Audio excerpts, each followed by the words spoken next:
Okay. As I've been saying lately, here's hoping this is going live.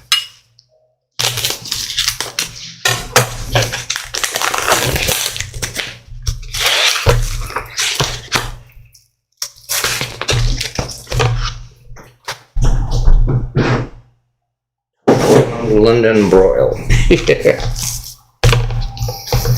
And here is a little more than 1.5 pounds of top round London broil, which I have learned the hard way is about only good as stewing meat.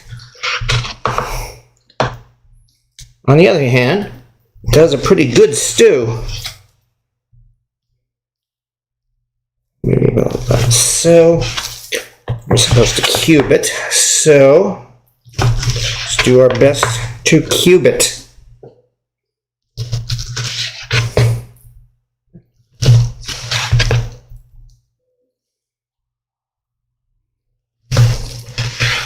(7:30).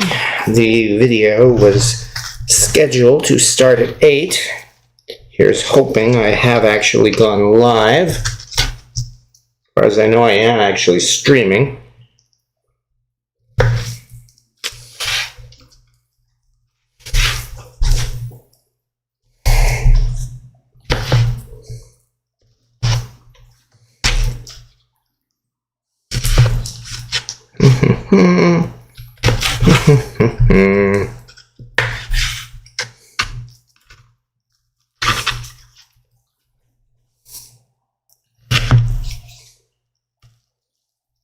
Great start.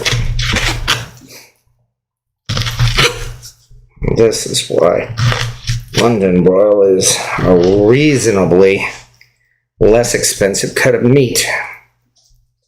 Here we are. Good evening, Val. Okay, I'm hoping I see no one in chat. Yeah, I know. That's because I had scheduled this for 8 o'clock, but decided to start early because this particular dish is in 2 parts. The first part is preparing some beef stew, and they say you're supposed to simmer it for up to 2 hours. So I'm hoping to get a head start on that. And besides, the beef stew technically isn't even the star of the show. Okay. Yes, you're live. Good. Slightly frozen meat is much easier to slice. Yes, that is true. And of course I forgot about it again and just kept this in the fridge. Nonetheless, just glad I'm live. Means I'm starting to get a little better at using this streaming software. Yeah, I'm still talking about the streaming software because earlier this afternoon I actually managed to schedule this for 8 o'clock. And although I have started the timer early, well, I started the live video early, it appears the timer worked. So maybe next week I'll be able to actually verify that. Anywho, make sure these pieces are not too big. Yeah, the beef stew, Ghormeh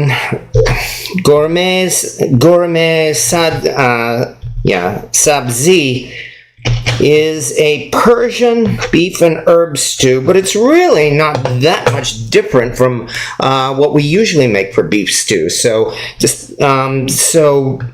really, I mean, it's just doing pretty much what we have always been doing.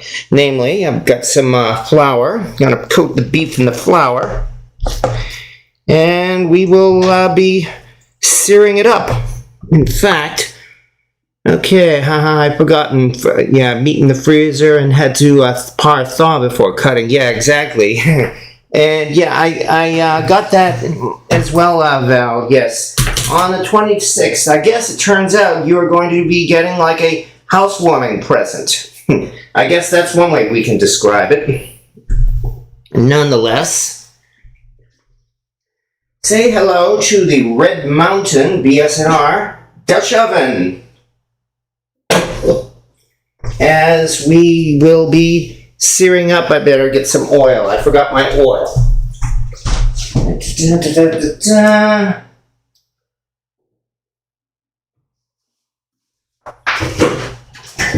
we are. As we will... Oh, good grief, I even forgot my utensils. Let's dig out this and this. Glad I started this early. Okay, move the mic a little closer over on this side.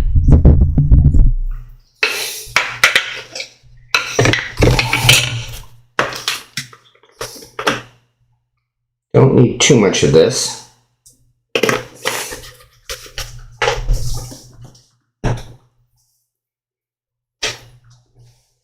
And of course, we're supposed to do this in batches.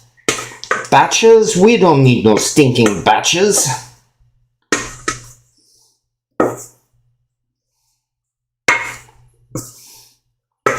Don't need to go too heavy on the flour.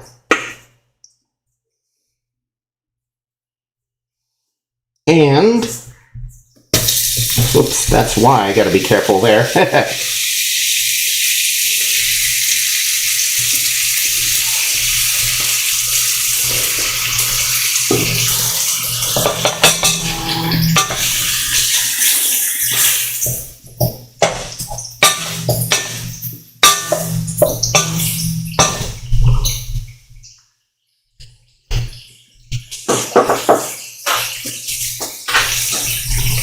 Anyway, full of time to brown the beef.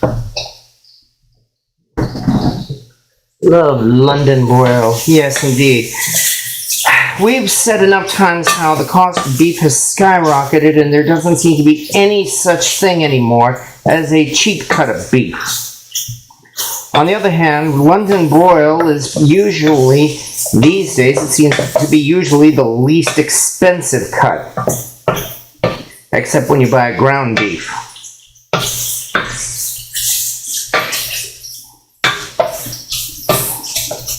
Maybe I should have cut these into smaller pieces so that they cook faster. Well, we'll manage. And do I need another bowl? No, I don't. Yes, I do. One more metal bowl for the cooked beef.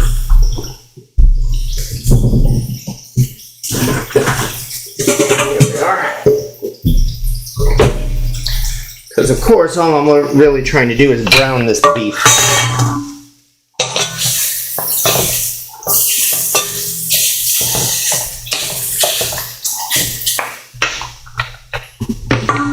And while we're waiting, somebody else had problems last evening on mud. Oh, I see. I'm looking for the crispy tahdig. Yes, so am I. I have to be honest, I'm taking a chance again. This is my first time attempting to make tahdig the traditional way. And I'm looking forward to it, too.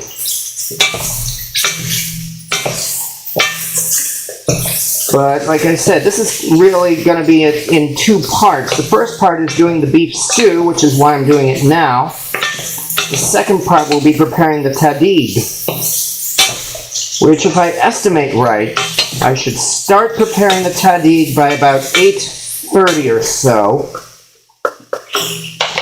Actually, I should probably start preparing the rice even... No, I should probably start preparing the rice even before then. Okay, there we go. There's the first batch anyway. So that it should be done by roughly 9:15 or so. But yeah, I love crispy rice. I mean, crispy rice, pegao, the rice crust, that's one of those things I discovered when I learned how to cook in cast iron. I discovered that cooking rice in cast iron produced this wonderful, tasty, crispy rice crust, and I couldn't get enough of it. And for years I've been making it, well, in a nice manner, so that I usually get a nice, tasty rice crust. But as I said, until now, I haven't done it the way they do it in Persia or the Middle East, where they add a couple of steps to it, and what you end up with is apparently, well, Tahdig, which is a better crispy rice crust. So yeah, I'm looking forward to it myself.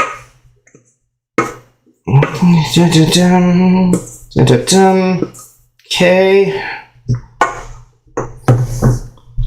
A little bit more oil.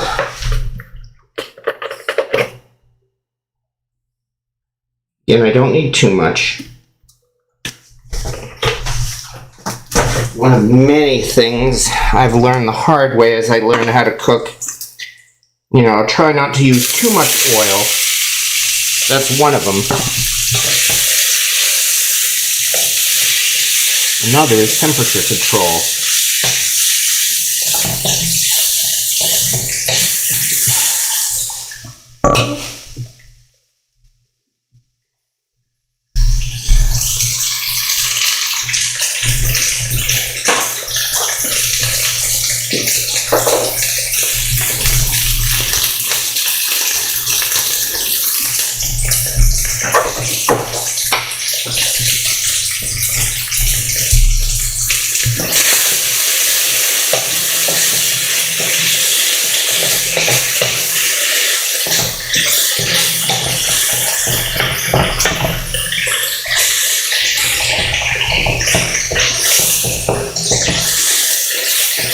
And yet another thing I learned, a cast iron Dutch oven is a must-have in the kitchen. Outside of our own personal hobby, almost all of the other cooking channels that use a Dutch oven usually use an enamel Dutch oven. Rarely do they use a bare iron Dutch oven, which is too bad because this has all of the advantages of a cast iron skillet as well as being a Dutch oven. One of which is searing meat.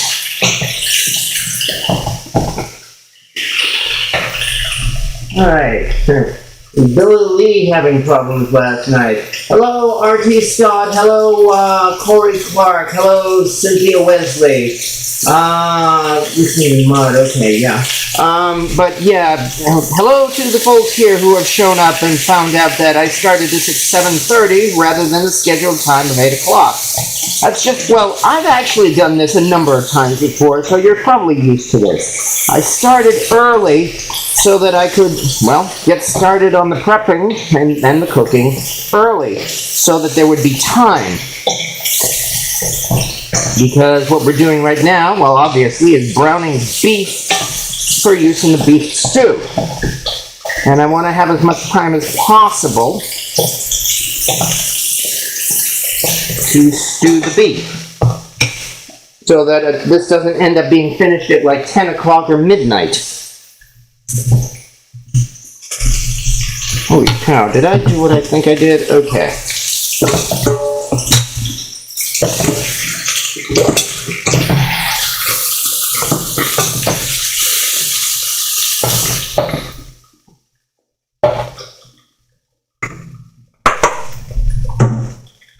Alright, now for number 2. And this will be it.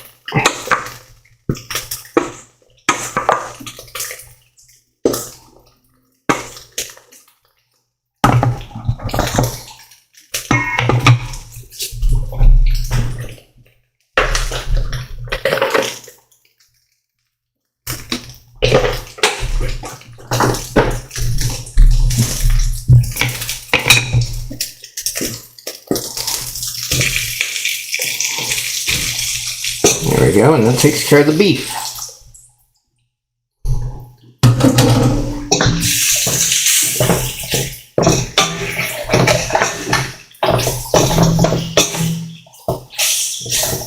I think I'd better leave this alone to sear for a moment as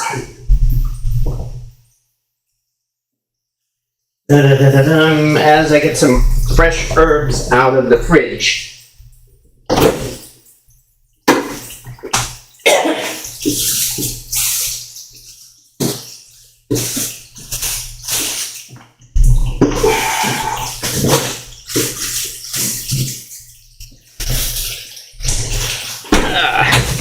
Oh, damn it. Sorry about that. There we go.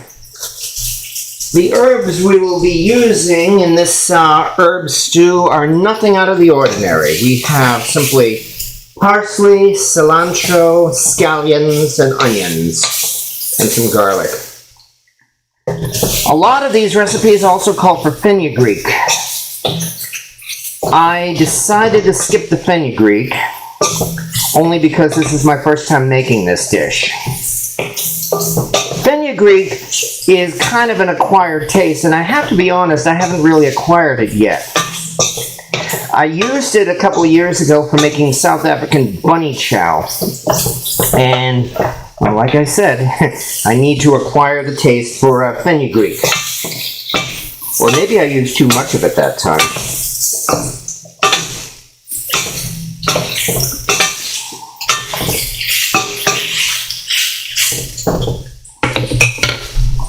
Okay. Hello, Pipgorn and Rocket and Mrs. Rocket. Okay, oh, okay. Right.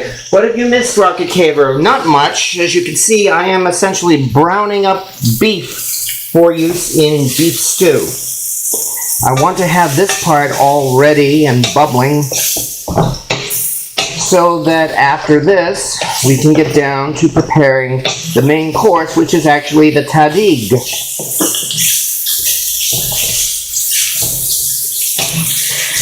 This is essentially, really, pretty much, well, just that. It's a beef stew.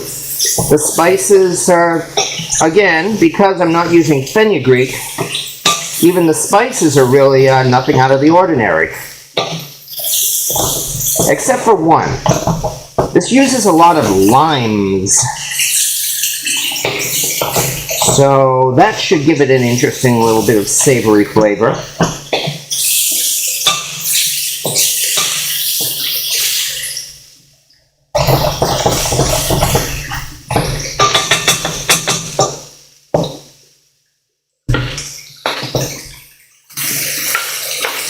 Alright, while this is going, let's quickly get it back over here for the moment. Okay.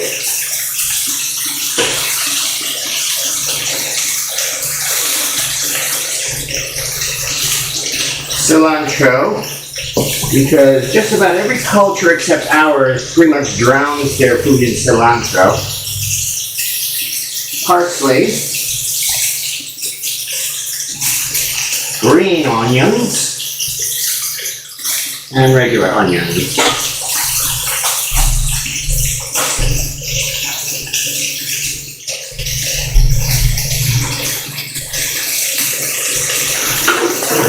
Well, yeah,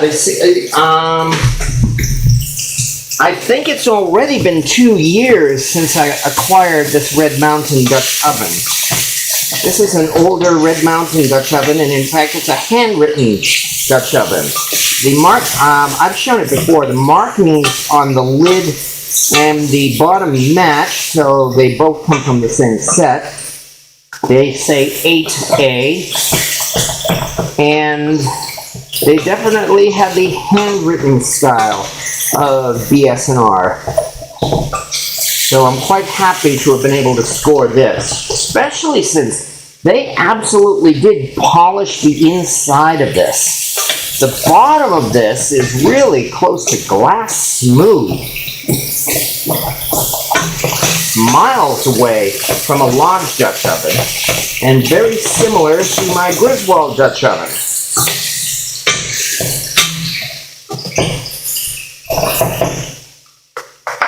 Alright. Once again, let me turn this down a little bit just so I don't burn the meat. Let's head back here one more time.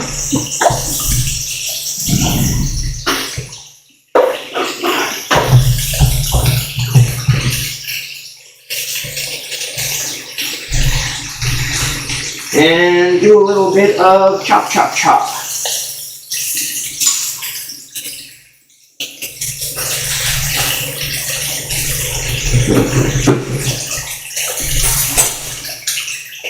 This is the cilantro.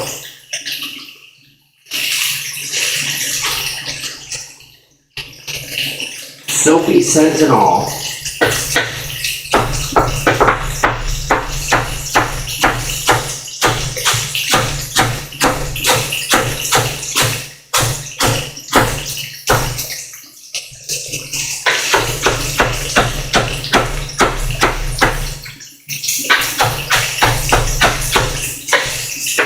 Let me move the microphone back to here.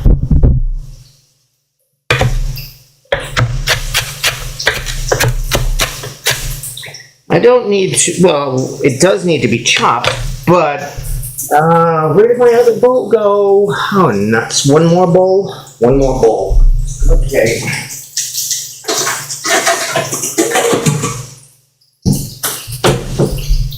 But after this, there it is. After this, we're going to do something to these herbs that we usually don't, that I haven't seen done very much, but I like the idea. Give it a minute and you'll see. However, let me quickly toss around the beef.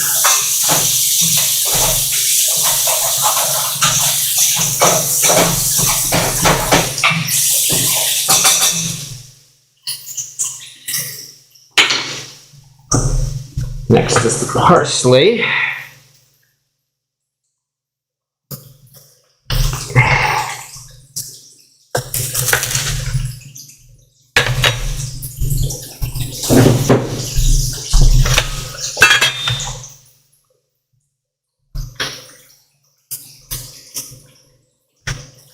I am no expert at this.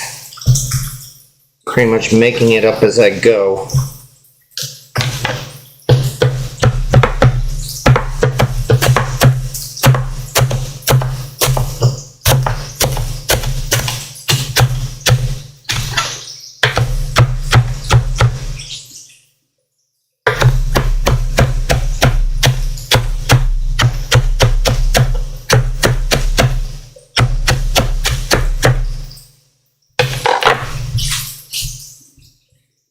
Okay, that's 2.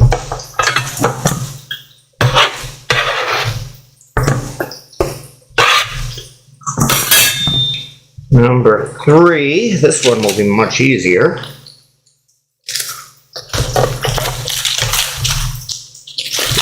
Assuming I don't cut myself, that is. There we go.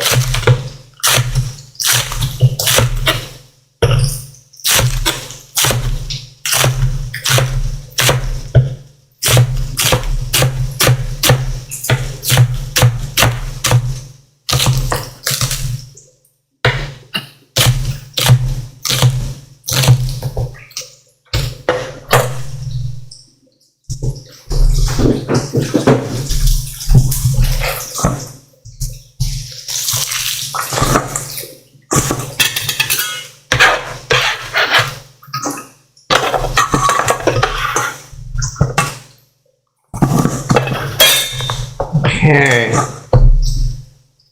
toss this beef. I think the beef is browned okay. So let's get this out of here.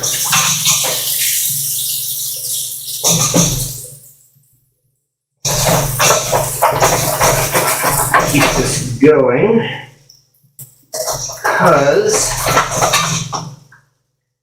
it's going to go back in just a couple of minutes. Because, nice beef. Let's head back here. Chop one more thing that won't be going into this same big bowl.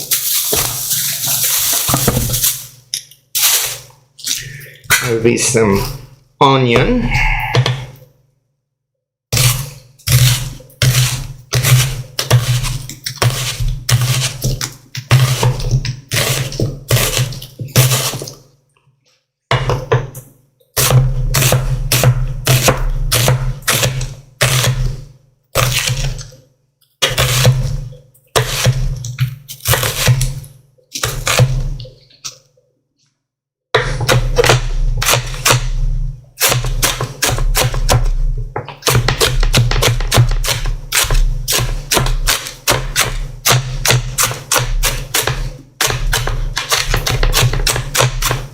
Okay.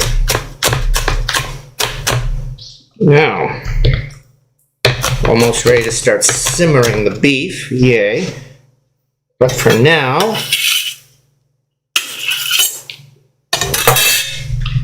back to the stove for what may be the last time for a while. Well, no, actually, that's not true. We have a couple of other steps. Let's move the microphone back here. Turn the heat back up.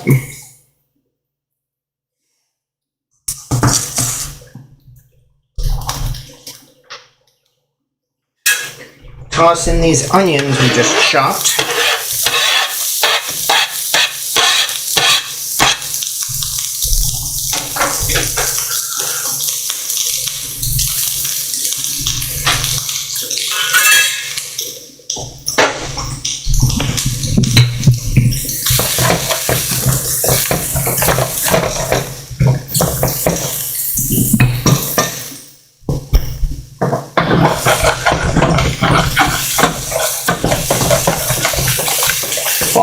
From the flour coating of the beef, of course.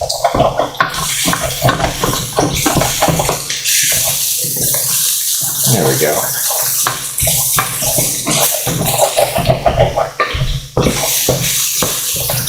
Get the onions at least a little soft, and then we toss in some garlic. Yes, I said garlic. Oh, how those YouTube chefs hate garlic. You know, there's one channel I follow quite regularly, Chef Reactions. I'll bet a lot of you follow that guy. You know, he's a guy who trashes people who make poorly done dump dishes. Usually, his videos... Do that right. Usually, his videos begin by showing someone dumping a huge container of something, maybe beans, maybe cheese, into an aluminum tray, then adding in all of the usual stuff. You know, probably a lot of chicken, a lot of cheese, and almost always they use garlic, and he always goes on about that. Which is why it's amusing that I use garlic.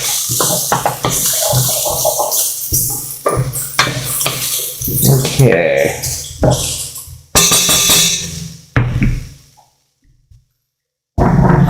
Okay.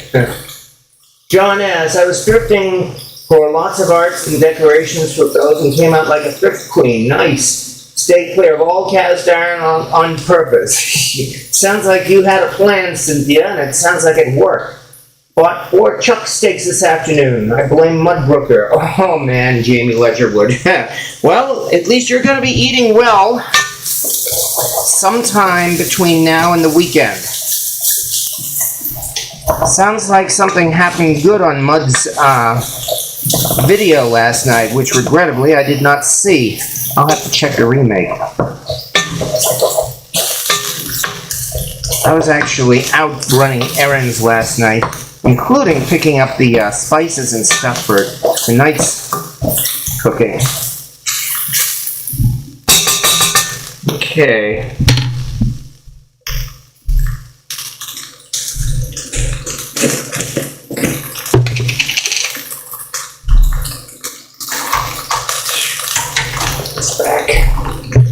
Idiot. Okay, time to throw in some of our garlic. I'm about done with this jar. Don't worry, I have another jar.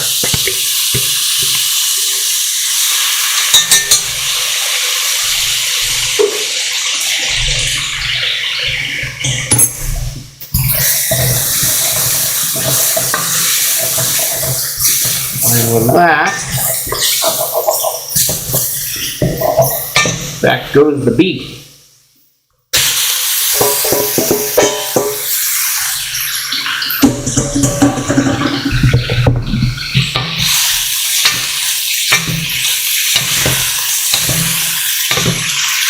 All right. Hi there. Welcome everybody once again to Cast Iron Wednesday, which is a tradition that many of the smaller YouTube cooking channels have been doing for the past couple of years. And as you can see, we've started this one a little early, especially so that you can come in and see the action. As we are preparing the first step of Persian beef stew. And thank you to everybody who has been kind enough to be here this evening. If you are showing up here for the first time, well, thank you very much and welcome to my little YouTube channel, where I hope to do my best to entertain you by playing with cast iron, such as this pot here, which is a vintage Birmingham Stove and Range Red Mountain Series Dutch oven. This is a number 8 size Dutch oven that likely dates to somewhere around the 1930s or so. So we're talking almost 100 years old. Potentially maybe even 100 years old, but more likely in the 90-year-old range. And hello as well to, again, to the kind folks who are here this evening. Hello, once again to Cynthia Wesley and Flash 1499 and John Surf 5. I've found some amazing things at thrift stores. Most items in my home come from secondhand. Yes, a great deal of the items in my kitchen are secondhand from thrift stores and flea markets. Some of them I have bought new, but a lot of these I did in fact find at thrift stores. I do believe I bought these wooden utensils new. However, as I mentioned, this is a 90-year-old Dutch oven that definitely I did not buy brand new. Okay, so we've got this much going. So now that we've done this, let me see here. Chop on fire, bring to a boil. Okay, here's the part where we use the essential ingredient in just about all Middle Eastern cooking, and that would be turmeric. Probably enough, in fact. Turmeric. Yeah, it's like I got my turmeric at an Indian market. India, the country that is, and apparently there's no such thing as a small package of turmeric there. So I definitely have enough turmeric to last me a long time, especially since I don't use it on a regular basis, unfortunately.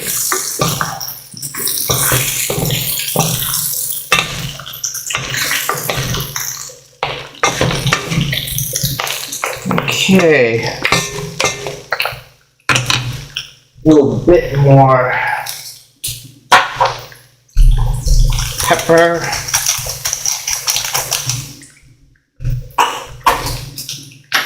And salt. Where did the salt go? There it is.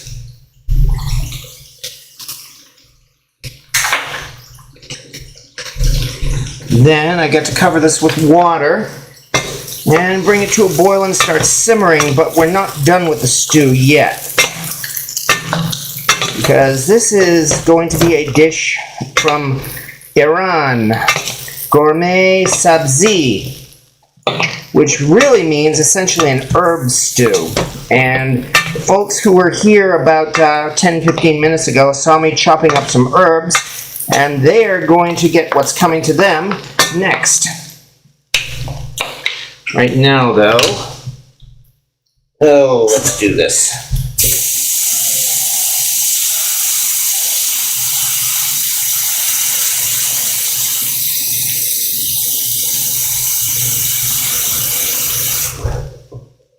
I just used a bowl that I reserved the beef in, because why not?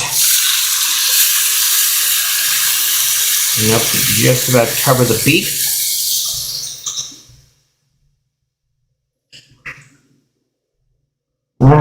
Cover this. Actually, what I need to do is move this to the back burner now.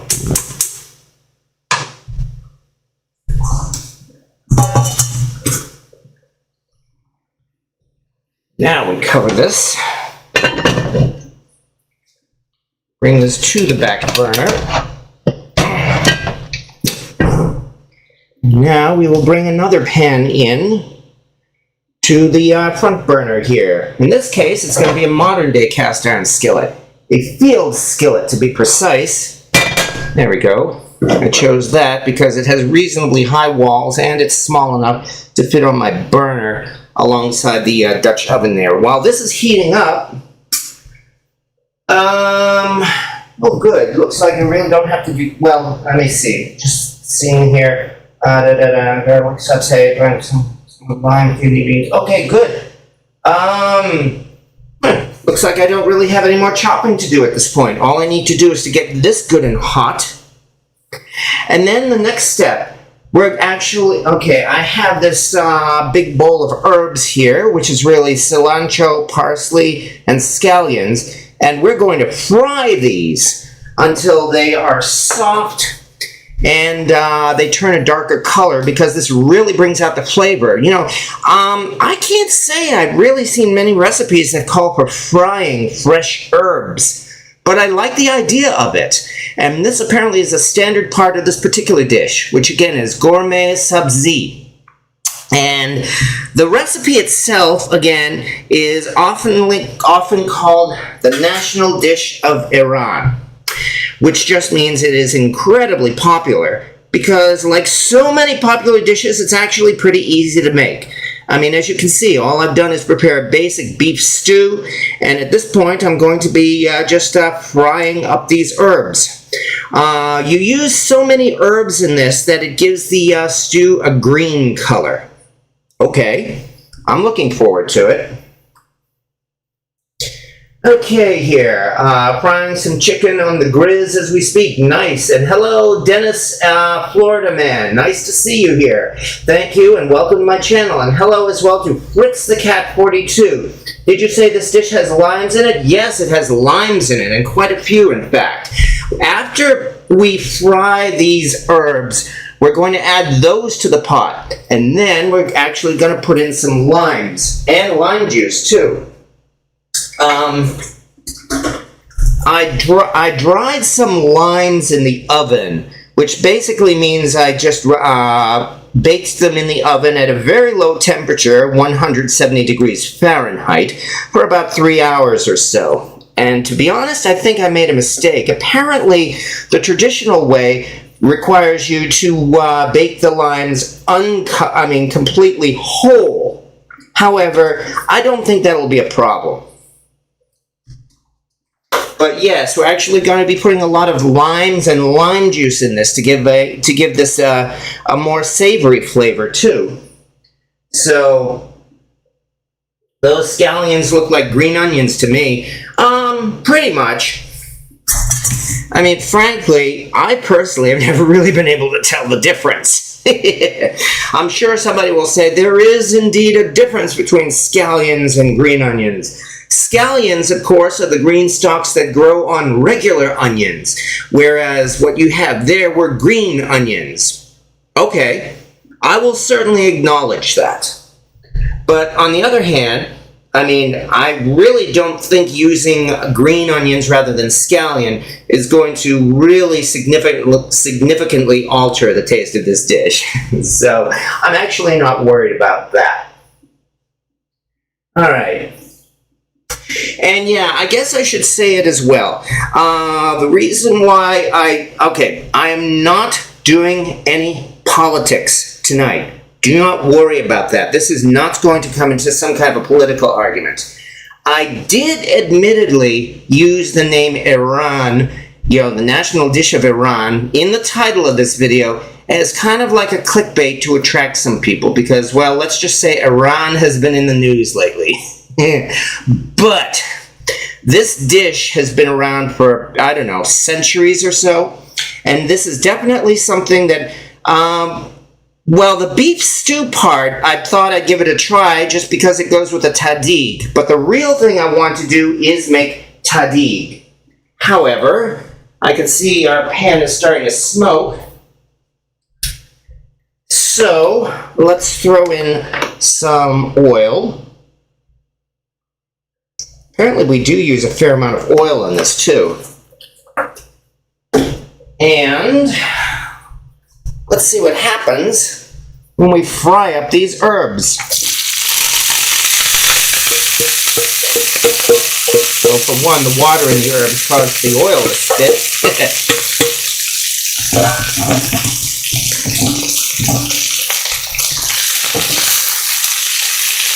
However, I expect this will shrink pretty quickly. Essentially, we're supposed to do this until it becomes soft and it changes to a darker color, which I doubt will take very long at all.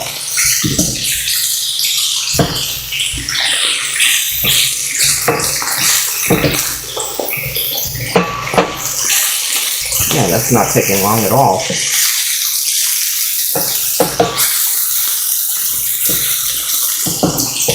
And like I said, you know, this is my first time like frying fresh herbs like this, and I like the idea.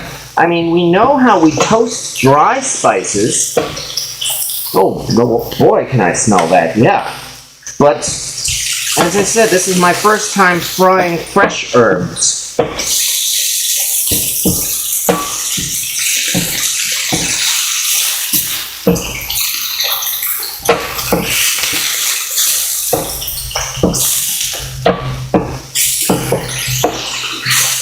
It's definitely not taking long at all.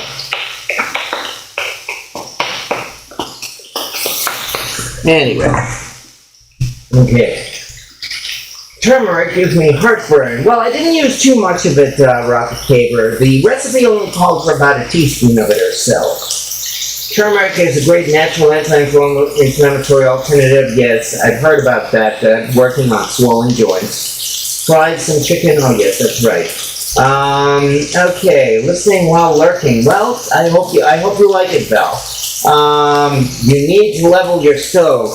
I tried to level my stove, and my stove seems to have settled back to where it was. So I'm actually going to have to find a plan B on how to get my stove leveled up. Yeah, this stuff is definitely shrinking, which is good. Kind of like what happens when you fry or cook spinach.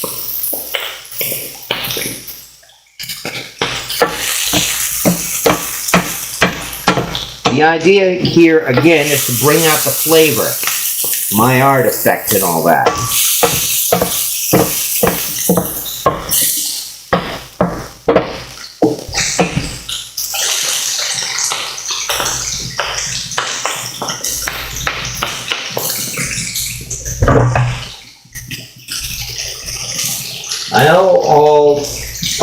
Fix the cat.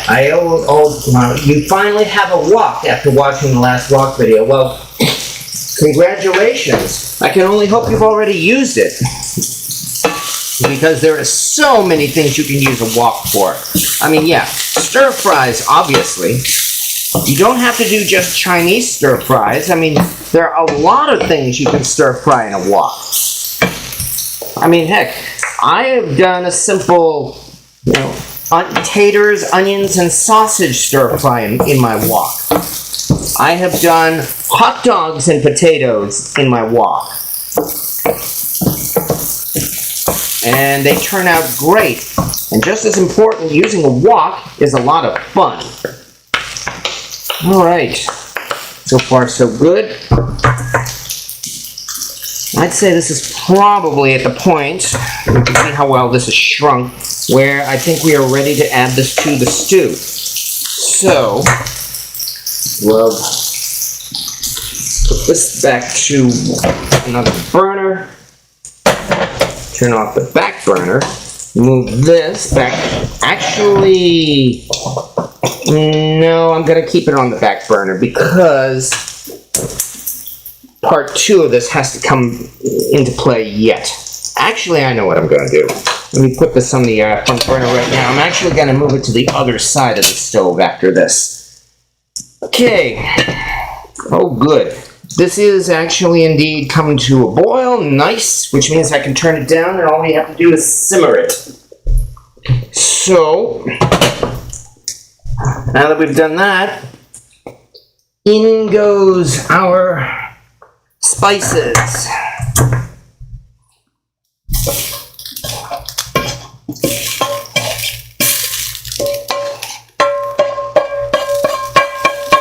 it's supposed to also include fenugreek in this spice mixture, but I opted out of the fenugreek only because fenugreek is a taste that I'm still getting used to.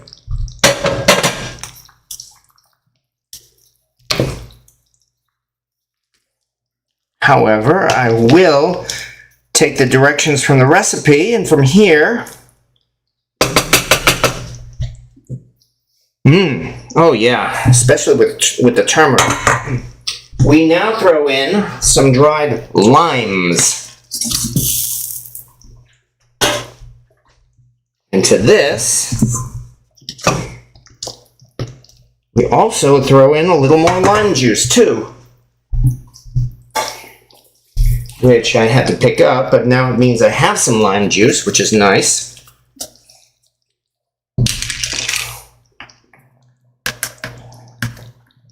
Come on, you know what.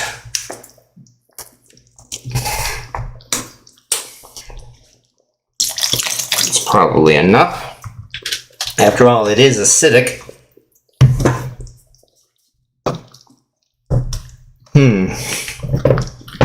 And now from here, it's really just a matter of simmering the beef stew. Ooh, I can feel the bottom. I think I better kind of like scrape the bottom, get the fond off the bottom. That's from the beef. There we go. Take our lid. Oi, and that is part 1. Ghormeh Sabzi. Now all we have to do is, again, simmer it for about 2 hours. Well, allegedly 2 hours. I mean, I started this at like almost an hour ago. Okay. Oh, it definitely smells delicious, yes. However, I am glad, though, that actually, once this is done, we are going to be serving this on top of rice, and not just any rice. We are going to be serving it on top of Tahdig, which is crispy rice. And this is really the whole reason why I wanted to do this tonight. Which means I had better get started on part 2.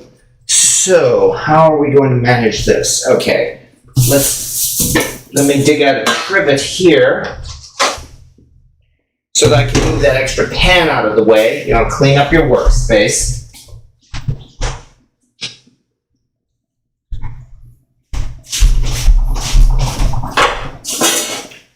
We will come back to this field skillet in a little while. This field skillet, that is. And move over here, change this to, okay, we only need this on like a low to medium or so. Move this pot over here.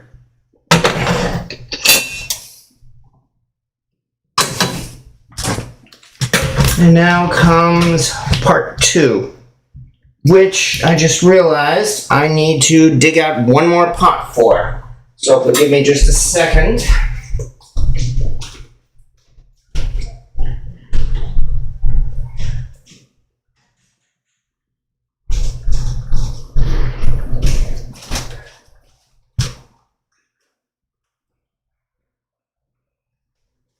Okay. And this is going to be my rice cooker, which I have already mentioned many times before. My favorite rice cooker. That is the Magnolite aluminum, well, actually aluminum magnesium hybrid Dutch oven, which we will be coming to in just a second, as soon as we wash out some rice. So, time to head over to the sink here. Basmati rice absolutely has to be washed off. I learned that from experience too. We have 2 cups of basmati rice. And the thing is that I have, and I often do, cook my jasmine rice without washing it. And usually it turns out just fine. However, when I try cooking basmati rice without washing it, the taste, I mean, it just did not taste good. there's something in the shell or the outer part of the rice that absolutely has to be washed off. Because when you do wash off basmati rice, it becomes delicious.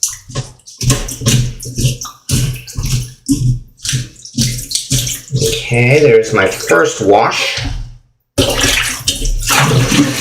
And we repeat this 3 more times.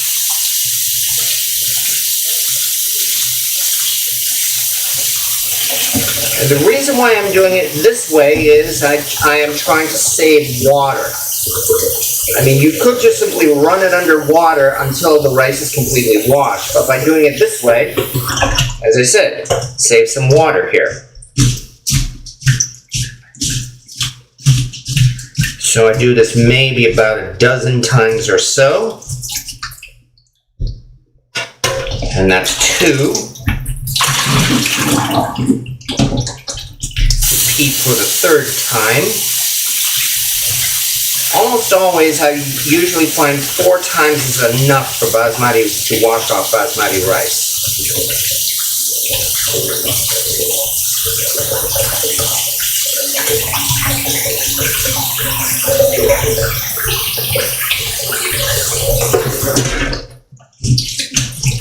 So 5, 6, 7, 9, 10, 11, 12. I don't exactly count because this really doesn't take very long. People, of course, are reluctant pretty much. If they find any way to skip any step of work, they will do so. And I'm not blaming anyone for that. That's pretty much how people are. That's one reason why kitchen gadgets are so popular. You know, they're trying to find the convenience of having to avoid some necessary work. Funny thing is, using a rice cooker, you still have to wash the rice in advance. I suppose they probably have really fancy, like $100 or $200 rice cookers that will actually wash your rice as well as cooking it. But as it stands, I mean, this is really not that difficult because, lo and behold, our rice is washed. There we go. So that means we can head back to the stove top once again. And no sticking. Okay. However, from here, I need to quickly do 3 cups of water. 2 cups of rice, 3 cups of water. This is yet another lesson I learned. There are a number of dishes using rice, such as my Dutch oven chicken and rice, that take either, twice as much water or maybe a little bit less. But I've learned for just plain making rice, 2 to 3 is fine. 2 cups of rice, 3 cups of water. Alright, now let's turn this on. Reasonably high heat. And we bring this to a boil. Normally, I don't salt my water when making rice, but the recipe calls for it. So I won't argue.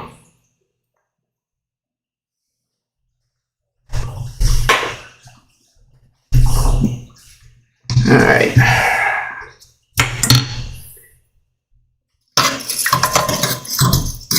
Okay, that means while we're waiting here, at this point, now, it's going to take probably a total of like about 25 minutes or so just to cook this rice. Oh, so I might be running a little behind schedule, but I will do my best. Okay. Ask your local plumber to level it. That's what they do. You were talking about the stove. I might actually consider that. Alright, yeah, smart clickbait. Yeah, that's the idea. As I said, I used Iran in the title of this strictly as clickbait. I mean, yes, I know I was arguing politics all weekend, but that's because Flag Day is a political holiday. There's really no way around that. And I did have things that I wanted to get off my chest. Tonight, however, all I want to do is make tahdig. I'll continue waiting for my rice, washing my rice, free 99. Perfect tahdig is tricky, requires Maillard reaction plus starch gelatinization. Yeah, I realize that, Clico. And what's more, this is my first time attempting to make tahdig, so I do not know if it is going to come out as well as it could. But hey, why not? I mean, that's where the chaos comes in, as you folks are fond of saying. Chaos on this channel, it always seems to happen. So, we'll just see what happens. Okay, magnesium aluminum alloy, yes, exactly, magnolite. Okay, oh, you just found a magnolite for $5. Well, congratulations on that, yeah. G-Dawn6737, I picked up a magnolite skillet today at a market for $10. Nice! Well, I realize it probably requires some cleaning up, but that shouldn't be too difficult. I guess I should say as well, I mean, as you can see, even my magnolite pot is stained right now. However, the stains are not too difficult to scrub out. And for scrubbing out the stains in an aluminum pot, I highly recommend our good old friend, Barkeeper's Friend. I'm not holding this over the pot. Yeah, this is a great aluminum cleaner. It may require some patience. I mean, it might require over time, like 2 or 3 separate washings of or scrubbings with Barkeeper's Friend if you really want to get it to a nice, crisp, bright shine on the inside of the pot. But it can happen. It will happen. This pot here has gone from dark, almost black, to looking practically brand new and back again. Some things seem to stain this pot more than others.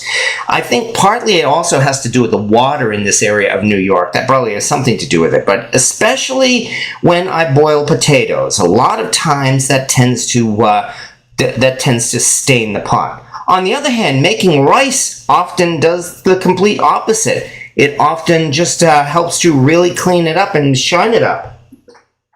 Also, I have made tomato dishes in this aluminum pot, and they do a great job cleaning up the inside and giving it a nice shine. I have yet to have an aluminum, a tomato dish made in aluminum that gives a metallic taste to the sauce. I have slow-cooked pasta sauces with lots of tomatoes in these aluminum pots. As you know, I've got another bigger aluminum pot too.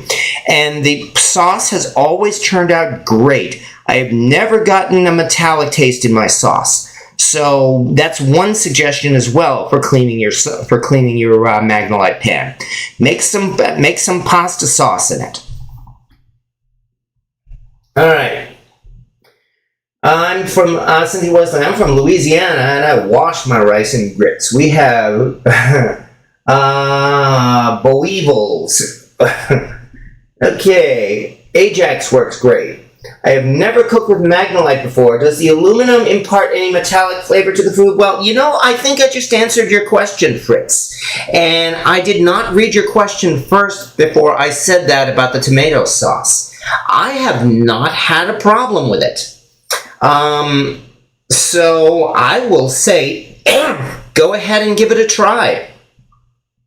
And yeah, and I think you'll enjoy it. I mean, I've said enough times already, I find this aluminum pot to be the best water boiler I have ever used. And I'm quite happy to use it as a rice cooker for that reason. So, like making rice, making pasta, I highly, highly recommend using an aluminum pot. For that matter, I, some time ago, got rid of my stainless steel stock pot for the same reason, because I was lucky enough to find a big aluminum pot at the flea market.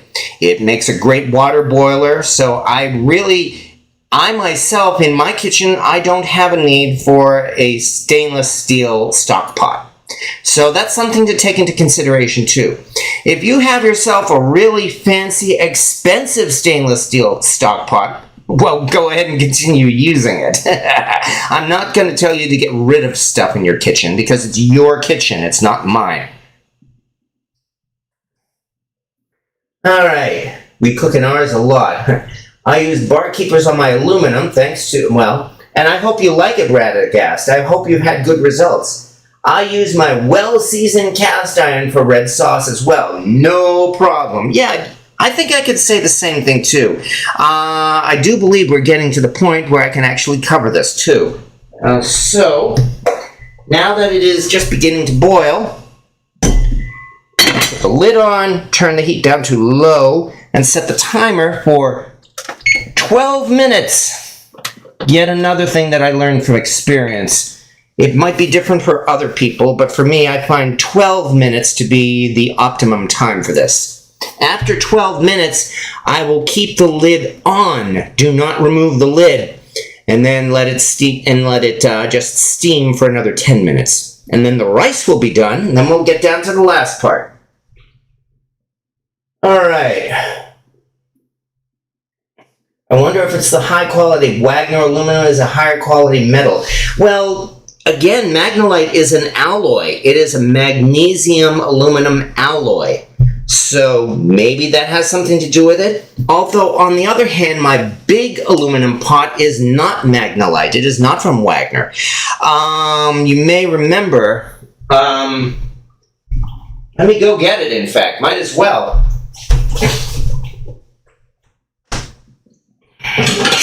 Yeah.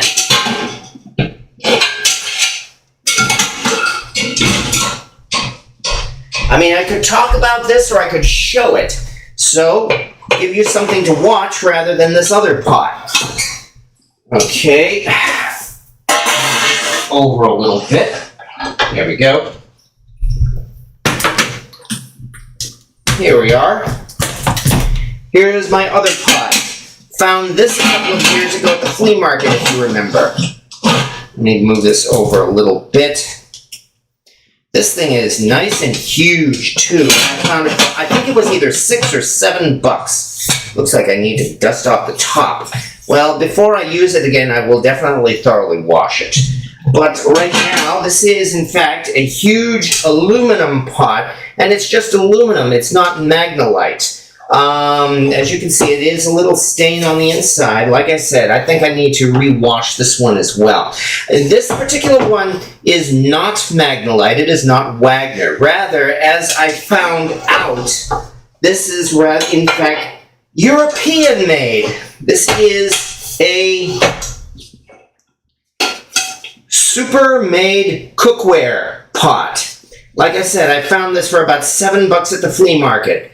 And when I first found it, I thought it was a Wagner, especially because the inside of the lid has the sawtooth design you see on Wagner. But as I said, I have since learned that this is in fact made in Switzerland. So obviously they copied the Wagner design. I don't know if they were, I doubt if they paid Wagner for that, but nonetheless. Yeah, the company that made these things was in Switzerland. And as I found out, they made these like during the 1920s and 1930s. And they were sold commonly by door-to-door salesmen because back in those days, door-to-door salesmen were a major industry. So, you know, they were all the time, and they sold all kinds of things door-to-door, including whole kitchen sets. And that's where this comes from. And as I said, I found this at the flea market, and I have used this for, again, making big pots of pasta sauce, for instance, and other kinds of boils. And it is a great water boiler, and it is a great stock pot. So yes, it's also straight aluminum, and I will still say I have not gotten a metallic taste in my food, at least not yet, from cooking in this aluminum pot. I have one that's marked Firestone. Really? That's interesting. Did you say the year looks like the 50s? Well, again, this is based on my research, internet research, whatever that's worth. Super-made cookware was apparently the 1920s to 1930s. So, you know, we're talking like around the Great Depression or so. So, no, it's actually not the 50s. All right. But anyway, as I said, so that's what we're saying here about cooking in aluminum. I guess I better say it as well, even though everybody here on my channel, as far as I know, you all know what I'm about to say next regarding aluminum. That's because those comments still show up all the time whenever I do a video showing my aluminum pot. And here we go. You can say it along with me if you want. Aluminum cookware does not cause Alzheimer's disease. I will keep saying that because it is true. That is a conspiracy theory from the 1970s. And because conspiracy theories never die, it keeps being regurgitated again and again and again. Aluminum cookware will not, again, cause Alzheimer's disease or dementia or male pattern baldness or cancer or anything like that. Aluminum cookware is safe to cook in, and I am very pleased to cook in my aluminum and my cast iron. Okay, all of my aluminum is made by Club. Oh, you've got those hammered aluminum ones, don't you, William Hurt? It causes cast ironitis? Well, I think it might be a side effect of cast ironitis, in fact. You know, because I've collected all those pans in my kitchen, in my collection, and I have 2 aluminum pots because they're useful. Weather got me buffering. Oh, I'm sorry about that, Cynthia Wesley. And I gotta wash out my paintbrushes. Okay. The rice still has another 6 minutes yet, so I'm actually not doing too badly. Let me see. I'm trying to see if there's anything else I can prepare at this point. Oh, good. There is something. I need to bloom the saffron water. Okay. While rice is boiling, bloom saffron in 1 cup of water. Okay, well, there we go. All right. This is something different. Saffron. This is one of those things that they use all the time in the Middle East, and you've probably heard, where did it go? Oh, here it is. You probably heard about this. They often say that saffron is the world's most expensive spice. I don't know if that's still the case or not, but nonetheless, this little container of saffron I bought just the other day at an Indian market in my area, and it cost me about $5 for this little container. I have to say that I think I have seen some spices selling for more expensive than that. But nonetheless, nope, that was $5 very well spent. Oh yeah, you're talking about something else. Okay. The pan was my mom's, and I have Club Oval, I think you're saying roaster as well. But yeah, congratulations on that, William Hurt. And yeah, definitely use it often, and use it with pride. Okay, all I need here is, it's the recipe for this only calls for like maybe about a 1/4 cup or so of saffron water. So let me get out some water.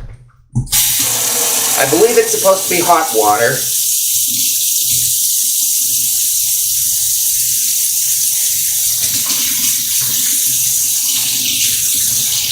There we go.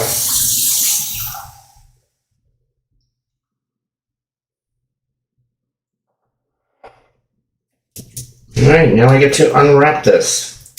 How do I unwrap this? I guess I'm going to have to use the knife. Oh, wait a second. There it goes. Okay. It has a sticker too, obviously to ensure that it's not tampered with. So I've just broken the seal on this. There we go. Now from here, I've got to remove this. It's got a plastic cover, plastic wrap too. Above all else, I don't want to drop this stuff all over the floor. That would not be good. Make sure I'm carefully opening this, especially for that reason. I don't want it to spill all over the place. In fact, I have to figure out, how do I open this? Holy cow. Is it like a drawer? Come on. Missing something obvious. Superior quality saffron filaments.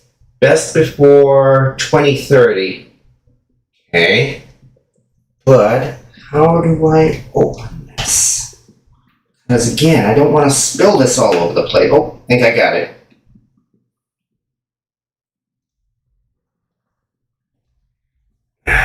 Come on. Come on, you little bugger. Alright, we're down to 3 minutes as well on the oven timer. How do I open this? I should have done this in advance. Uh-oh, here comes the chaos. I mean, I can feel the seal here. Am I missing something obvious? Son of a... I mean, I can definitely feel it here. Come on, you know what? Does the cover simply slide off? Oh, I think I'm getting it. Yes, the cover is... Oh, okay, it is upside down. All right, turn it this way. Got it. There, got it. Haha. Phew. World's most expensive spice, huh? Okay. All right, and all we have to do is take like a pinch of it, crumble it into the water, put this cover on, now that I know how to do that. And I suppose we just let it bloom.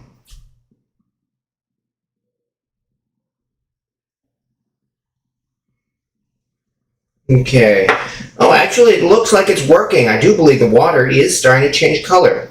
So let's just be patient of this. On the other hand, this has only about 20 seconds or so. But then all we do is turn off the heat and let it wait for another 10 minutes. All right. So... clean up a couple of things here while I'm waiting.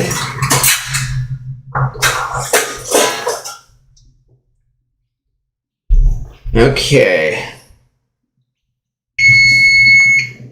Now we turn off the heat, move this off the heat, and again, keep the lid on. Let it steam for about another 10 minutes. Let's do the kitchen timer again. Okay, what do I do now? Oh, I know what I do. This field skillet is still very slightly warm. It's not cold, but it's definitely not enough to burn me. However, it's cold enough I can put this on my counter now. Countertop. Move the rice carefully. Where'd my other glove go? Here it is. Rice over to here.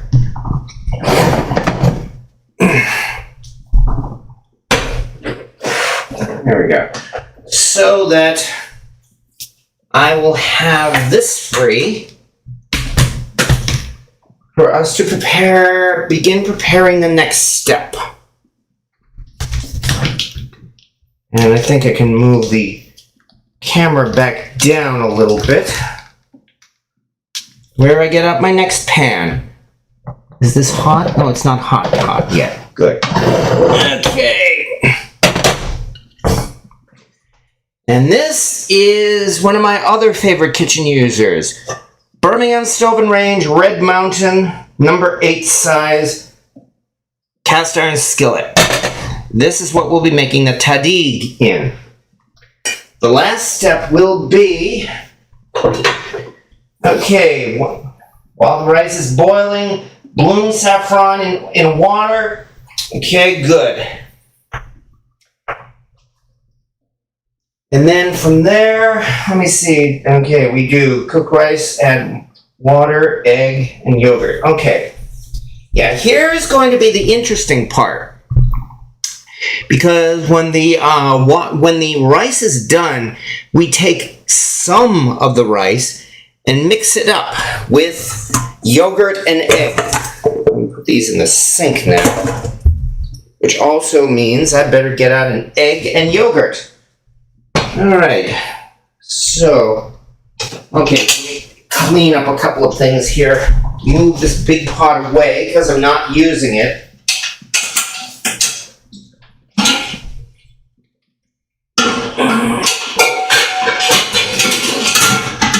Clang, clang.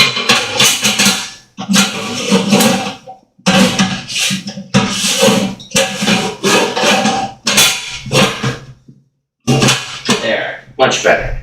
Okay. That means, oh yeah, that's still hot, all right.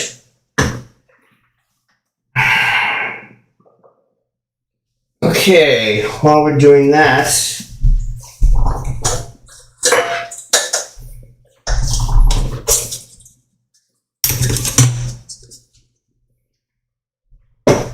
okay, good. Got the bowl where we wash the rice. So that way I can reuse it. Alright, so now it's just a matter of waiting another 7 minutes. Yay. Let me see if there's anything I can clean up in the next 7 minutes. Oh, yes. Did I forget? Please don't tell me I forgot. Crap. I forgot a crucial ingredient in the stew.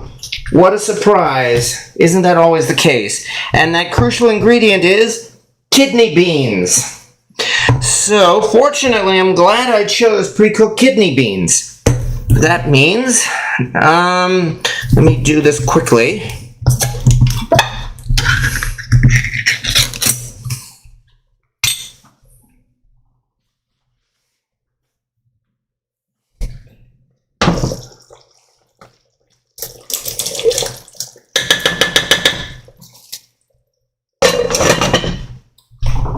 And number 2 coming up.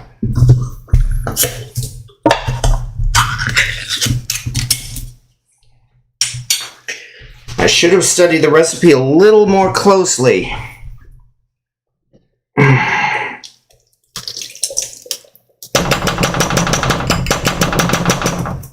Fortunately, there is still time. Okay, get out my spoon one last time. And anyway, the stew, really, the one thing I just need to be sure of is that the meat is done. That's more than anything else here. So here's hoping that this meat is done in about the next 45 minutes or so.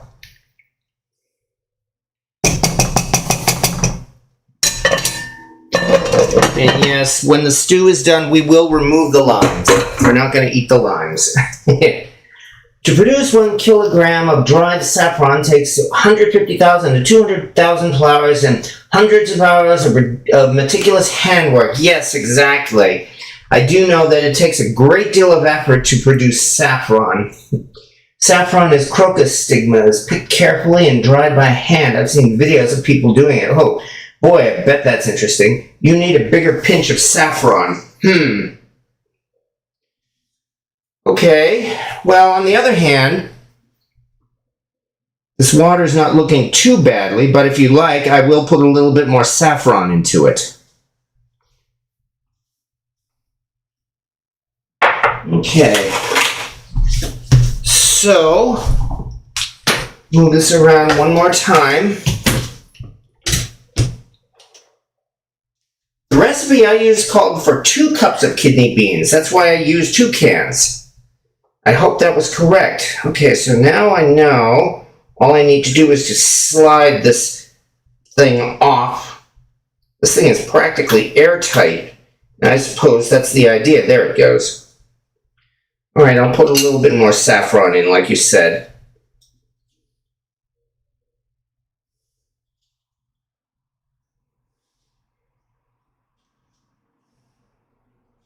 Hopefully that'll be enough. Alright. Funny. In the very beginning of the movie Ratatouille, when he is preparing to cook a mushroom, he actually comments how saffron would make this better. I wonder how he learned about saffron. Okay, too much saffron can make your stew taste like flowers. Less is more. Well, this isn't really too much anyway. I mean, this is maybe about a quarter cup or so of saffron water. So, hopefully, I guess we'll consider this to be a compromise, especially since it's in there now. Saffron is still the most expensive spice, costing more per gram than gold. Okay, what else was I going to be doing? Oh, yes, that's right. Let's get out. Where did I just said I had that bowl? Here's the bowl. The bowl that I washed the rice in. Because, let me see here. Yeah, that's right. This is the part where I'm going to be. Okay, we're down to 3 minutes. Nice. So I'm going to have to make a mixture: saffron water, 1 egg, yogurt, and some cooked rice.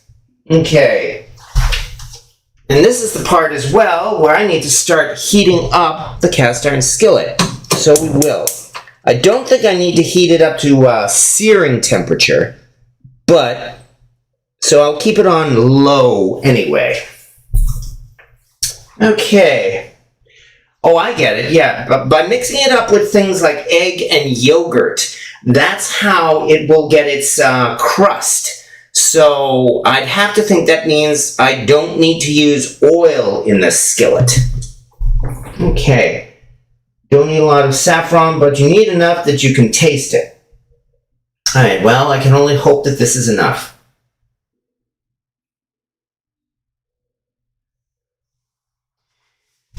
Alright, anyway, boy, it's been a couple of weeks since I've done some actual cooking. And what's more, I'm really glad as well. I had this urge this week as well to try something new. I haven't really been very adventurous with my cooking lately, and I've been meaning to remedy that as best as I could. I've said enough times how I love trying new things. I think that's why I got the idea of making an attempt to make tahdig, and we're down to 30 seconds left. Okay. So, now, I better get an egg out of the fridge.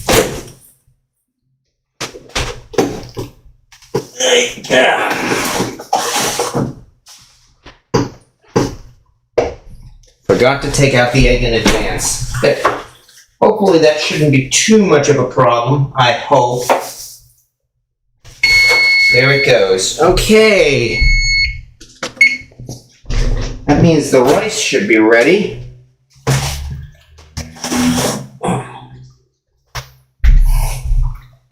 Well, I can definitely smell that stew, too. It is an unusual smell for someone who's used to American stews. I'm definitely not used to the smell of that herb stew. I'm not, but it smells good. I'm just saying that I'm not used to that smell. All right. There we go. Now, actually, might as well show you folks the reveal of the rice. Ta-da!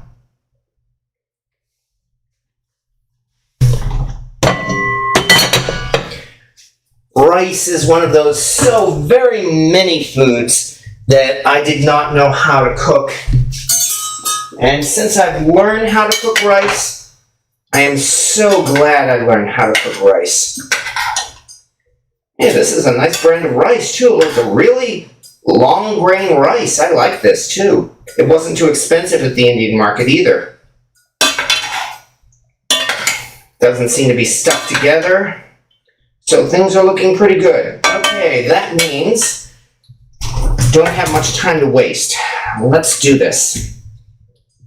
That means we add our saffron water.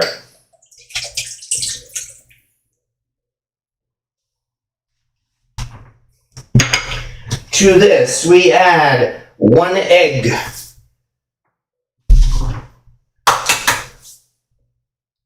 Here's hoping I can do this without shell. Okay, lucky me. Shit. That was me being an idiot again. Fortunately, it worked. And to this, we add about 1 cup of yogurt. Is the yogurt still in the fridge? Yes, it is.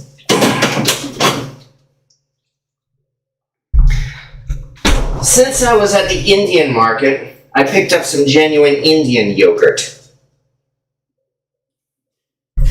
Alright. Means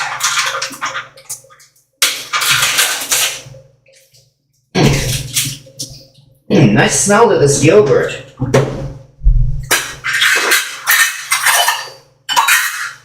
Alright, here's 1 cup of yogurt. Because if I'm making a Persian dish, I figured I might as well try to be authentic. Plop. Okay, cover this. And the rest of it. Gosh darn it, that means I'm going to have to find some way to use the rest of that yogurt. What a shame. For this, we do about 1 cup or so of the rice. Mix it all together.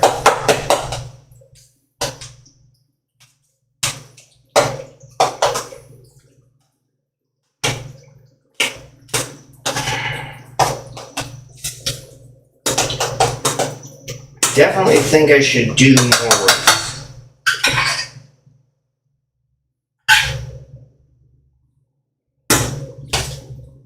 There we go. That is looking better. Let me move the microphone back here. I know the microphone has gotten better since I switched to the streaming software, but I do want to be sure you can hear all this. Okay. Brian Lagerstrom's Rigatoni. Ooh. Okay, I'll definitely have to look that one up. I unfortunately seem to have missed that one. But this is looking like the right consistency here. Arguably, just to be safe, I think I'll throw in a little bit more rice.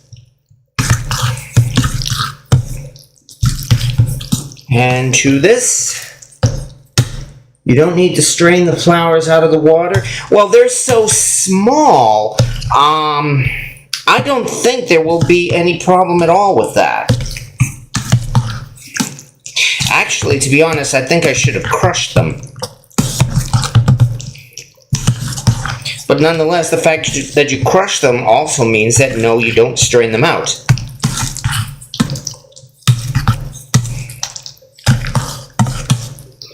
Okay, well, now comes the moment of truth. Time to head back to the pan, which I have had on low heat.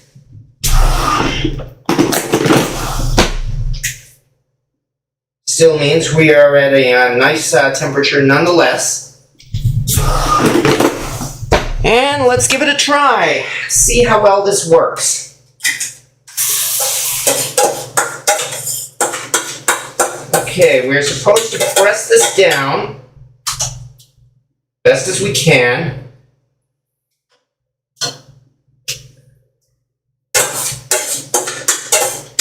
I hope I don't have too much liquid in this, but from the looks of it, I might.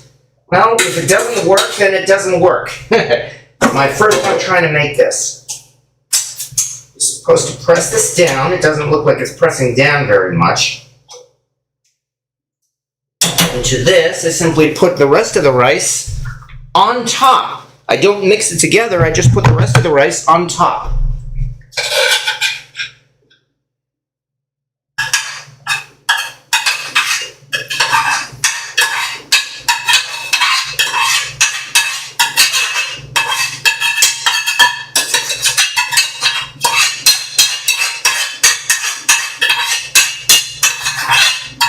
And with that,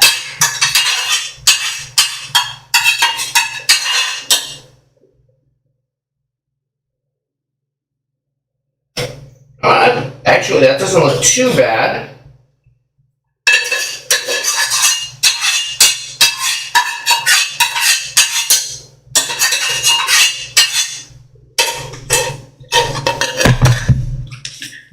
Cover the pot and cook like this, it says, for 30 to 45 minutes. Considering it's 9 o'clock, I think the best I can do is make it go until 9:45. Which means we'll be running late, but not too late. I've done this before. And anyway, really, this is pretty much it. Because once it's done, I'm not sure if I should turn the heat up slightly. Once it's done, well, it should be easy to serve. I mean, I would think this is going to work whether or not we actually get crispy rice. I mean, it's cooked rice. Unless I actually end up burning this thing completely on the bottom, which I hope doesn't happen. Other than that, I would say it's going to work because, you know, if it doesn't get crispy, well, it's still rice. I mean, oh, crap. Forgot one thing. Butter.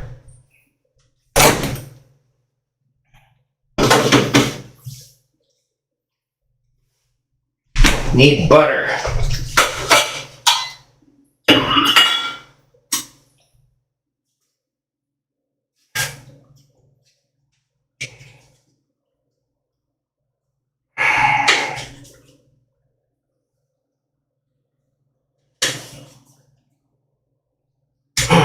Okay.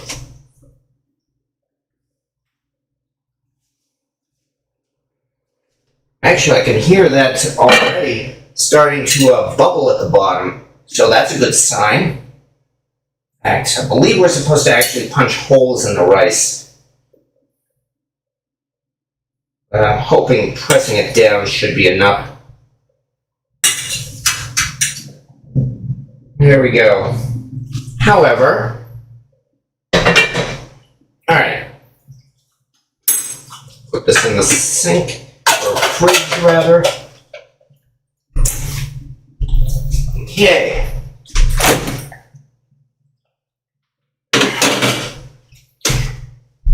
As I was saying, you know, I really think the only way this could be a failure is if I end up completely burning the rice on the bottom.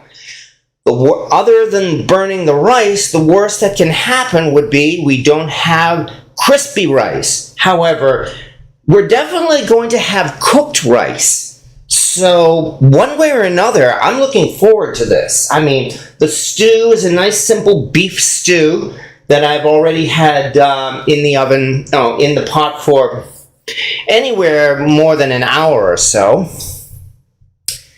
Really like the dark yellow yolk of your egg. Well, good. I mean, considering that I just got that from Price Chopper, so that's good. Thank you very much. All right. I know I'll never be making this dish. It takes too long. Well, remember one thing, Corey Clark. I'm doing this live, meaning that it's taking me probably anywhere from at least 1/3 to 1/2 as long as it would take you to make this on your own. I am walking everybody through every single step of this and talking and talking and talking here in this live video. So it is taking me a lot longer to prepare this than it might take you to just prepare it. And anyway, I did this in 2 steps. I prepared a beef stew as well as the rice. So, yeah, I mean, this is my first time trying to make tahdig, and I have little doubt this is going to be my last time trying to make tahdig. The next time I try to make tahdig won't be live, so we'll see then. According to the recipes, supposedly you can have this entire dish for tahdig done in about an hour. You know, that would mean preparing the rice and then cooking it in the manner to produce the rice crust. In the meantime, we could check out some of the iron rares you got in the other room. Well, we could certainly do that. And hello as well, Dennis, Florida man. Yeah, especially since I've got this big mess. Well, I always seem to have this big mess, but that's what happens when I try cooking live. Essentially, it means tomorrow morning, that's how I'm going to be spending my morning, cleaning up my mess. Well, that's not so bad. Tomorrow's only Thursday. Well, here's one thing. I am actually kind of upset because yesterday at the thrift store, I found a 12, whoops, let me do it over here. A 12-inch glass lid. I mean, you know those glass lids are like a dime a dozen at the thrift stores, right? But how often do you see one this big that's supposedly about 12 inches across? And it cost me $6.99. I thought it was worth it, so I got it. Except it doesn't fit any of my pans. I tried it on my Griswold. It did not fit. It was very, very slightly, just barely slightly too small for the Griswold. It was much too small for my BS&R number 10, which of course is more than 12 and a half inches in diameter. So those are my two big pans. And I'm kind of miffed about that because it's a nice 12-inch glass lid and now I don't have any use for it. So that was a little bit disappointing. Yeah, I know, because I lost $7 on it technically, but I'm not really too worried about things like that.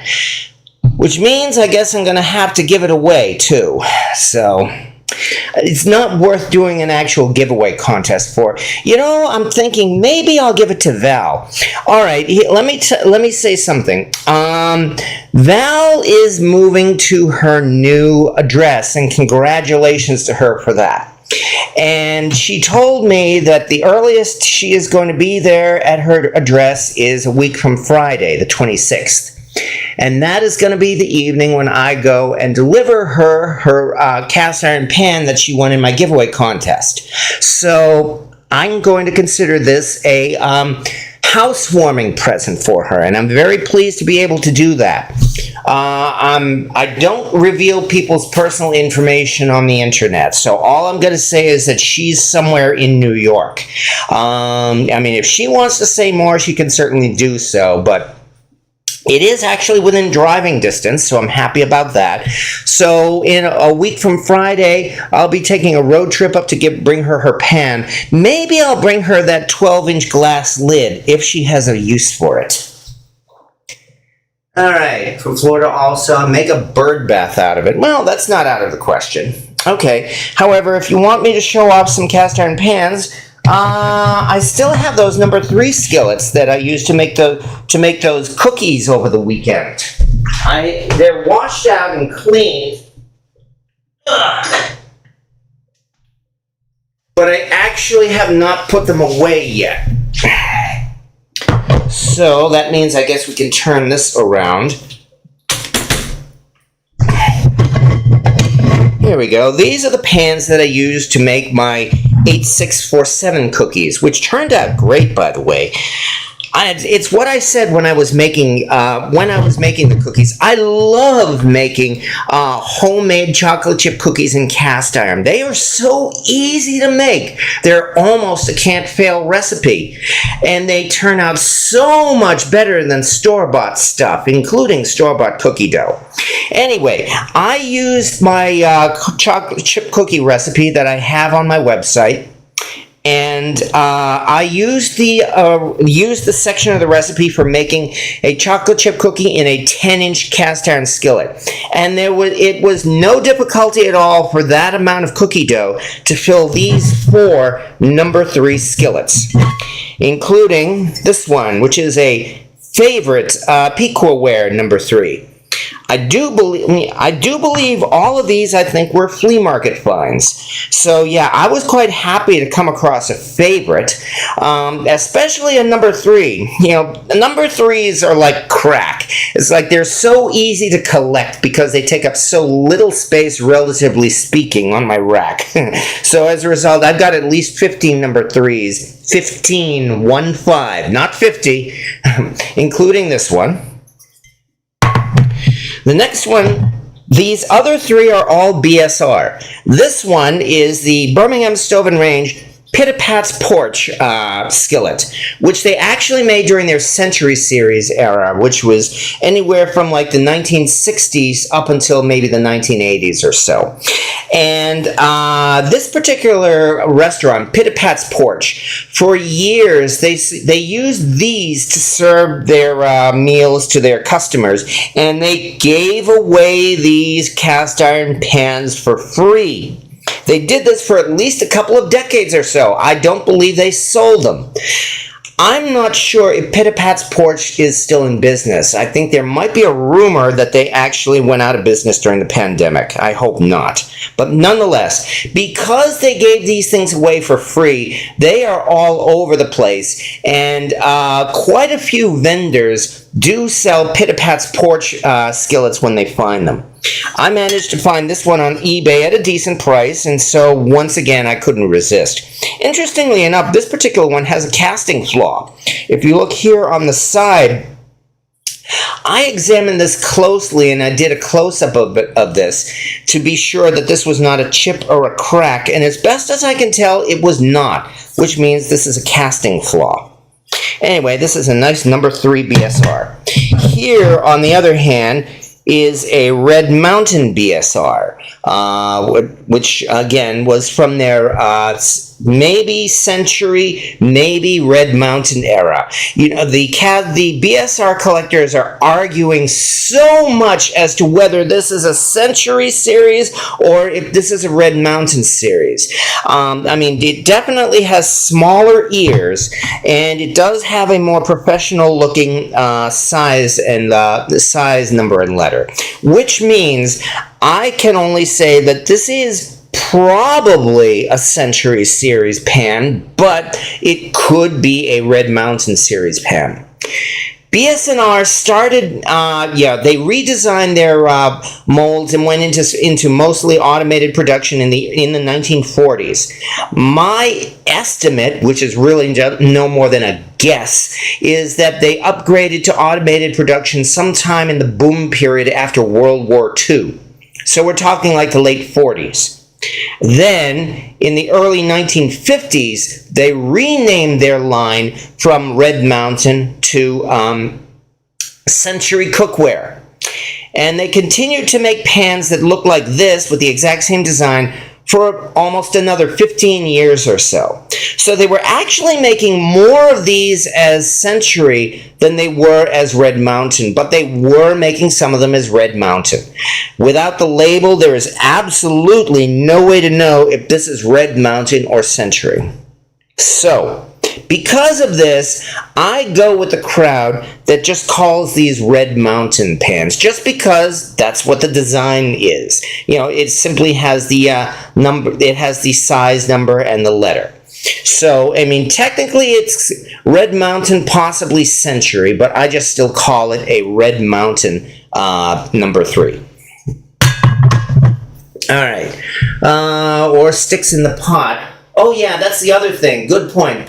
Be sure to run a knife around the edge before flipping. Yes, I will absolutely do so, Clico. I will treat this like a cornbread. History is the best part. Well, I certainly hope so.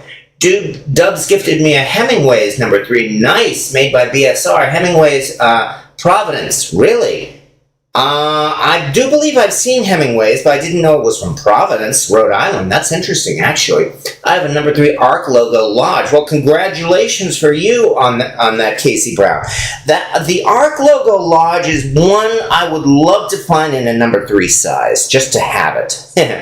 Pit-a-Pat's Porch operated from 1967 to 2020. Oh, they did close in the pandemic. Well, my condolences to them, and I'm very sorry to hear that.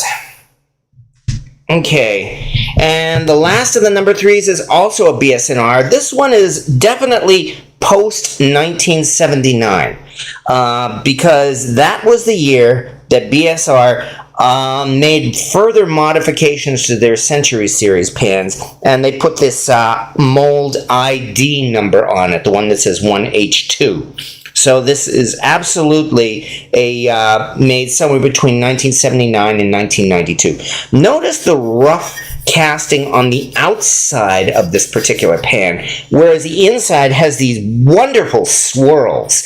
The mill marks on the inside here when they machine polished it on the inside. I think this is a very attractive design, and yeah, collectors and vendors, they love these swirls on these pans. So all of this definitely indicates that it's later era BSR. Anyway, those are the 4 cast iron pans that I used to make those cookies with over the weekend. I have a number 10 Wagner and Lodge skillet. They measure 11 1/4 and 11 5/8 inches, respectively. Well, that's interesting. Okay, I did not know that the size difference there between the larger Wagner and Lodge. I was of the impression that Lodge made their skillets the same size as Wagner, because I do know, and a lot of people know, a Wagner number 8 pot or skillet will take a Lodge 10 1/4 inch number 8 size lid, which is very useful for cooking, so that you can get a Lodge lid and put it on top of a Wagner skillet. But I did not know that the Lodge number 10 is very, very slightly larger, from what you say, Radagast, than the Wagner number 10. So that is actually some interesting. All right, I can truly say that this move will allow me to lye tank. Oh, nice. You don't have to get one as big as I have, Val. I really went crazy with my lye tank. And the reason why I got that huge barrel for the use of a lye tank is so that it would be big enough to clean up my 15-gallon cauldron. So, yeah, when I found my cauldron at Brimfield, I was so excited about that I just had to, I had to go and get a nice big barrel to use as a lye tank to fit it. And I'm actually glad I did, because, yeah, having a really big lye tank is really, really useful. I won't deny that. However, I keep it in my garage. So, yeah, you don't have to get a lye tank as big as that, Val, but having a lye tank will be really useful. We found a hammered CHF skillet with 87 XC on the back. Nice, and congratulations, Rocket Caver. My CHF skillet, it's a number 3 that I found on my road trip to the National Cornbread Festival. It's still in the lye tank. I could probably take it out now, but no, I'm not going to. I'm not going to take the effort to get up and go out in the garage and everything like that. Okay. Okay. Those measurements are the inside of the rim. Yes, they are, Radagast. When we measure the diameter of a cast iron skillet, we always measure the top part, so that when this, no, not this one.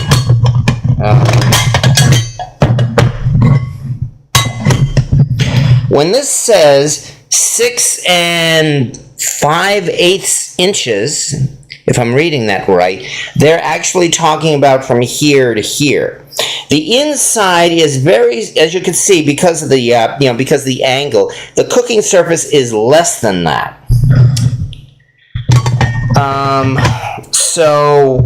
But this is not a bad size nonetheless. I might suggest that the inside of the cooking surface might still be almost 6 inches in diameter. So that's pretty good. That's a nice size for this kind of a pan. I have many pounds of lye. Well, lye is easy to get anyway, so that's good. And remember, it's simply 1 pound of lye for 5 gallons of water. So you could get yourself a nice big bucket. If you have a use for it, that would probably be really useful. If I remember right, you do a lot of farming stuff, I believe, Val, if I remember right. So you would probably have a lot of use for lye in addition to simply cleaning cast iron. What are we making in the cauldron this autumn? I am trying to find an excuse to bring out that cauldron, yes. I mean, even if it means making jambalaya again, or even if I make bunny chow, but I'm definitely looking forward to having an excuse to bring out the cauldron. The thing is that cauldron requires a lot of investment, meaning expense, to actually fill that thing with food, especially with the way prices have gone up. Making a jambalaya in that 15-gallon cauldron, for instance, would mean that in itself would be about anywhere from 20 to 25 pounds of chicken and probably at least another 5 pounds of sausage. So that would be an expense right there. Let's move back here because we got some action going on. I mean, yay, we've got steam coming out of this. So this is all looking pretty good. And this is why, as I said, I'm not too worried that this is this rice turning out okay. As you said, I better be sure it doesn't stick to the pot. Or the pan. So you are entirely correct about that. It says here we still have 25 minutes to go. Yeah, because I have it set for about 9:45. For a kid, I measure the inside of the rim where the lid fits. I have 4 buckets of 10 pounds each. Oh, wow, that is a lot of lye. Holy cow. I'm guessing you are going to be using that lye for other things in addition to just cleaning cast iron. And, well, I can only hope that you enjoy it. This is probably the best thing I can say. All right, okay, are you all from Bets? Okay, I have a 3-notch Lodge Monday morning number 3. Oh yeah, one of those backwards number 3 pans. I've seen a number of those over the years, yeah. The number 3, the Monday morning skillet, is an amusing item from Lodge. It's not especially rare because, like I said, even I've seen a few of them over the years. And, you know, I was actually thinking about this when making a Facebook post or comment at one time or another. Namely that when we see actual mistakes and errors in cast iron, like say maybe somebody might have put the wrong size number, for instance, on a BSR number 8. They might have labeled it as number 7 and then put an 8 right over it. Things like that really do not increase the collector's value of the pan. In general, it doesn't. And thinking it over, I think I know why mistakes and errors in cast iron production are usually not really rare and valuable. And the reason why is because they were made by people. As you know, at least for the first half of the 20th century, cast iron pans were largely made by hand. And people make mistakes. I'm not insulting anyone. That's just how it is. People make mistakes. Every so often, a worker might flub up his pan in some way or another. Maybe put a groove on it, or a mark, or put the wrong marking on it, or put it upside down or something. And that would not be enough to cause the pan to be rejected. It would still go through quality control, and they would stick it on the pile, and it would get out there, and someone would buy it. And because, well, just that, it's a cast iron pan. It could still be used even if the logo is upside down or the wrong marking on it or something like that. So that's why I think errors such as the Lodge Monday morning skillet are not especially valuable in the cast iron collecting. I'm sure somebody here can probably point out an example of a mistake that is actually increased the value of a pan. But you know, I'm having trouble thinking of one. The flawed pans get resmelted and remade. Yes, exactly. So BSR has a Monday morning skillet also. Yes, they do. In fact, we've seen a number of those little flaws, especially in the handwritten series. But That again is why I think those flawed pans or mistake pans are not especially valuable when you compare to things like coin collecting, where, as you know, error coins are a market in themselves, and some errors are quite valuable. And the reason for that, I think, is because for most of, at least in the United States, for most of their history, coins have been made, with automation on machines that punch out thousands and thousands of coins as quickly as they can. Machines are not supposed to make mistakes. Every once in a while, a machine does make a mistake, but that is considered to be a rare exception. And that would be why collectors consider error coins to be rare and valuable. Like the 1955 double die penny, for instance, as opposed to cast iron. Anyway, that's my theory or my hypothesis. All I can do is really just state that as my opinion. It's not like I really have records or documentation to back it up, but that is my opinion why cast iron with errors is not as valuable.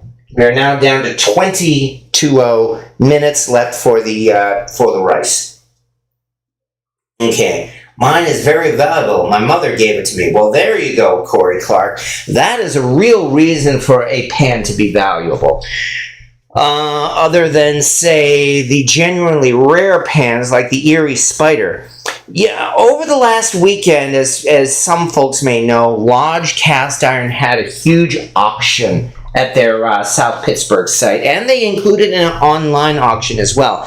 That's because their most famous friend and collector, and I'm sorry to say I forget his name, but anybody who knows Lodge Cast Iron will know who I'm talking about. The guy who had a collection of over 5,000 cast iron pans, and Lodge regularly featured him in many, many instances. He passed away. His collection was auctioned off over the past weekend, and there were some amazing cast iron pans there. I didn't even bother looking at the auction because I know for a fact that anything there that I wanted would certainly be snatched up at a price more than I'd be willing to pay for it. So maybe that's because I'm a cheapskate. But it was an interesting auction nonetheless. He did have an Erie Spider skillet, and apparently it sold for about $6,000 or $7,000, which might be considered a low price for an Erie skillet. More than I could afford, that's for sure.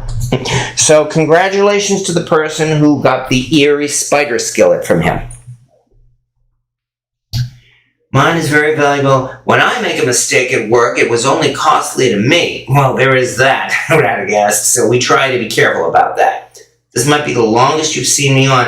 Well, that, Doetti man, that's because I started this at 7:30. I set the live to begin at 8 like always, but I decided I would start this at 7:30, and I have to say I'm not regretting it, because I realized there would be a fair amount of prep work, and most especially waiting for these things to finish. I mean, what I'm really trying to be sure is that this stew is that the meat is cooked. That's really the longest part of doing this stew. So I wanted to get that done as early as possible, and that's why I started the stew at 7:30 instead of 8.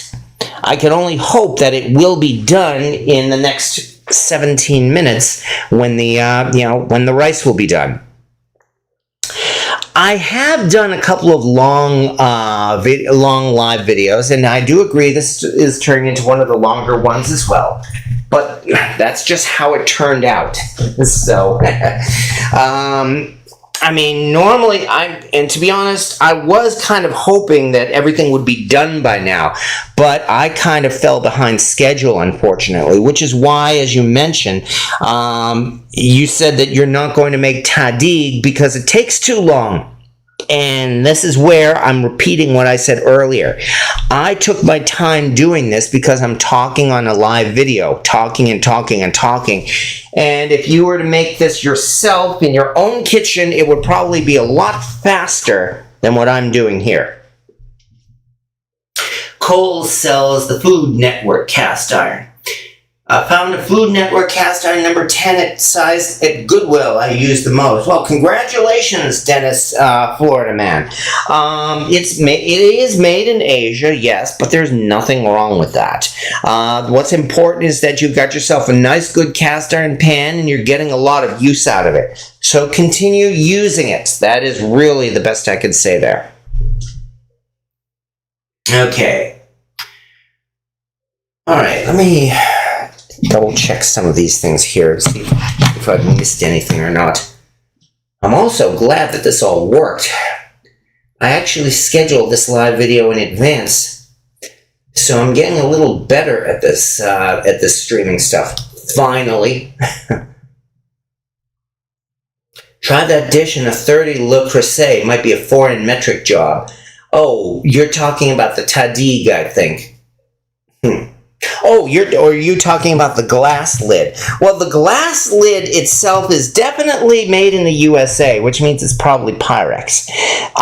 Because I looked at the edge of this glass lid, and somewhere on here, let me see if I can identify it.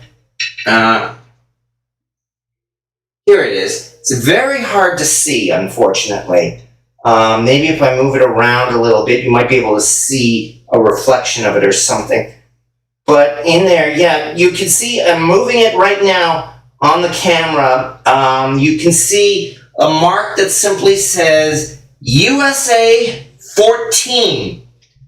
Not sure why it says 14. This must be what they consider a size 14 or something.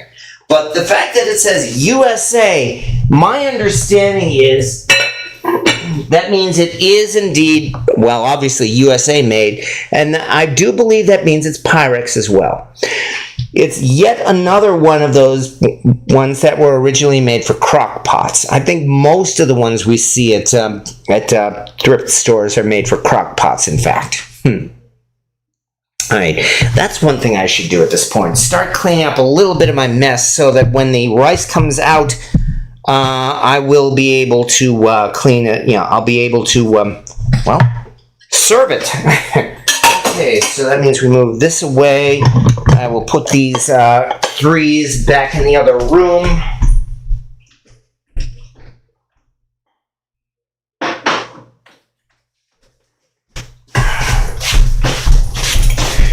Okay, move this over. A couple of things I can get rid of. Good.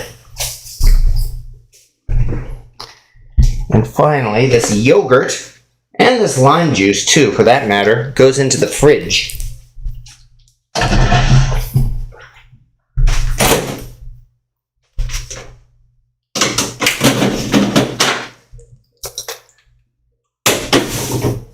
Okay. All right. Also, I've got a few crumbs from chopping up all those spices. Try to clean this up as best as I can. Get this out of the way.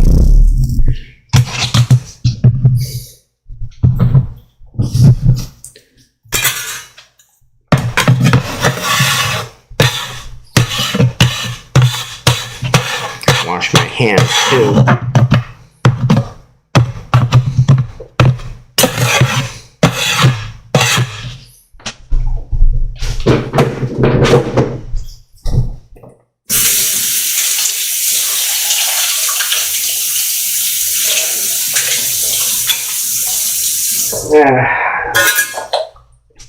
Rinse out these cans.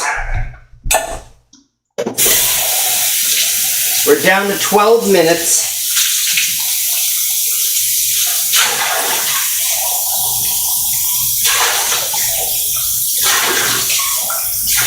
I always make a point of rinsing out my cans before putting them in the recycle bin because I don't want them to smell.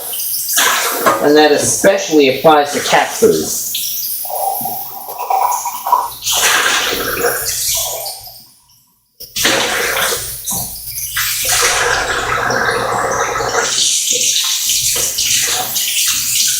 There we go. Put these away. Alright, that's a little better. Here's the nice froggy trivet, but this might be a little small for that number 10 size pan when it comes out. So froggy is going to have to go away.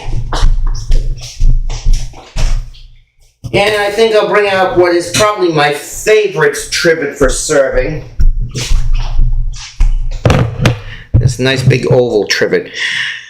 And this I actually found out is a John Wright. This particular one does not have the John Wright logo on it. However, at Brimfield a couple of years ago, I found this exact same design trivet, and that one did have the John Wright name on the back. So I'm quite happy about that. Yeah, this one caught my eye. Because of the design of this, it kind of reminds me of something out of Lovecraft. So, yeah, so I definitely found it appealing. And I really like using it for things like what we are going to be doing right now, namely presenting the rice, I hope, which is down to 10 minutes. So let me see. When the rice comes out, I am, of course, going to have to flip it out onto a plate. Oh, good. And I found a plate that's big enough for it. All right. So we're definitely getting down to it here. Is that frog trivet new? I've actually had it for several years at least. I guess I don't use it in my videos very much. But yeah. It's a cute little frog trivet. And of course, it's a trivet, so it's meant for you to put things on top of it. And it is definitely Taiwan made because it says so. It says VG Inc. Taiwan. I have no idea who VG Inc. is, but it's a cute little design.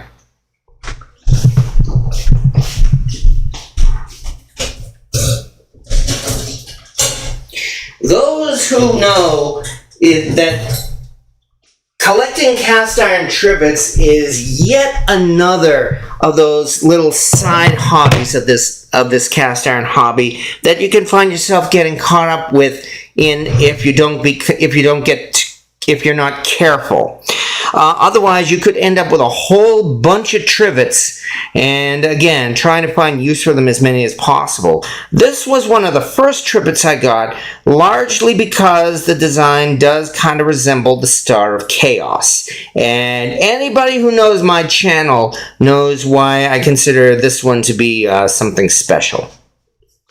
Likewise, this is an amusing one, and this is another one that I found at Brimfield.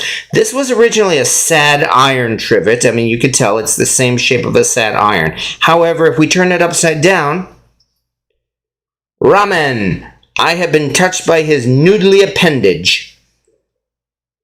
So, yeah, this is definitely very amusing, especially since, again, this is like from the 19th century or so.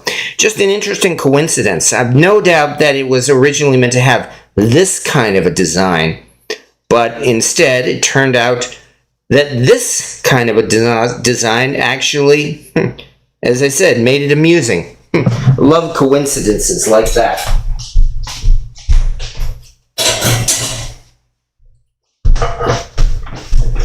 Yay, 7 minutes to go. Gotta be patient. We've waited this long, and thank you to everybody who has been kind enough to stick around. I am not demanding that everybody stay here this entire time, by the way, because it is Wednesday night, and it's 20 minutes of 10. And if you really need to go, then please go ahead and do so. I'm not going to be upset. It's only that this is my own fault for deciding to make a dish and falling behind schedule that's taking this long to make. So that's how it goes. All right. Duetti Man, Cracker Barrel logo cast iron is Lodge cast iron. If you don't know that, yes, you are exactly right. Lodge makes all of Cracker Barrel's cast iron and has been doing so for a long time. I'm not sure if they, in the very beginning, Cracker Barrel got their cast iron from a different manufacturer, maybe even Asia. I don't think I've ever seen a Cracker Barrel cast iron pan that was not made by Lodge. I have the cast iron kissing trivet, but it's painted. Oh yes, that one. Hello, Kimberly Miller. Nice to see you this evening. We have to wait and see how the rice turns out. Yes, exactly. That's why we're still live here, Kimberly. I am like a fool that I am. I'm trying something for the first time. I am making Persian Tahdig, which is essentially a crispy rice dish that is supposed to be even better than the crispy rice crust you get when you cook chicken and other things in cast iron. So I'm looking forward to trying it. I hope it works, but all we can do is find out. Even if it does not become a nice solid crust of rice though, I'm looking forward to having some well-cooked rice. And especially some nice beef stew to go on it. Because again, that's the whole point. Well, no, the point was to make the tahdig, and the beef stew will go with it. Yeah, which again comes back to what I said at the beginning of this video. Namely, that was the whole reason why I wanted to do this. I love crispy rice. And crispy rice is something that I discovered when I started cooking rice and chicken in cast iron. It just makes you this delicious rice crust, and kids fight each other over the rice crust. And especially in Hispanic or Latin American areas, they call it pegao. And I'm very familiar with that word, and I love pegao, which is why. Again, Tahdig is the name for it they have in the Middle East and Asia, except that they have a special recipe for making Tahdig, which I have just tried for the first time now. 4 minutes to go, and all we can do is see how it turns out. What age is the kissing trivet? You're probably talking about this trivet.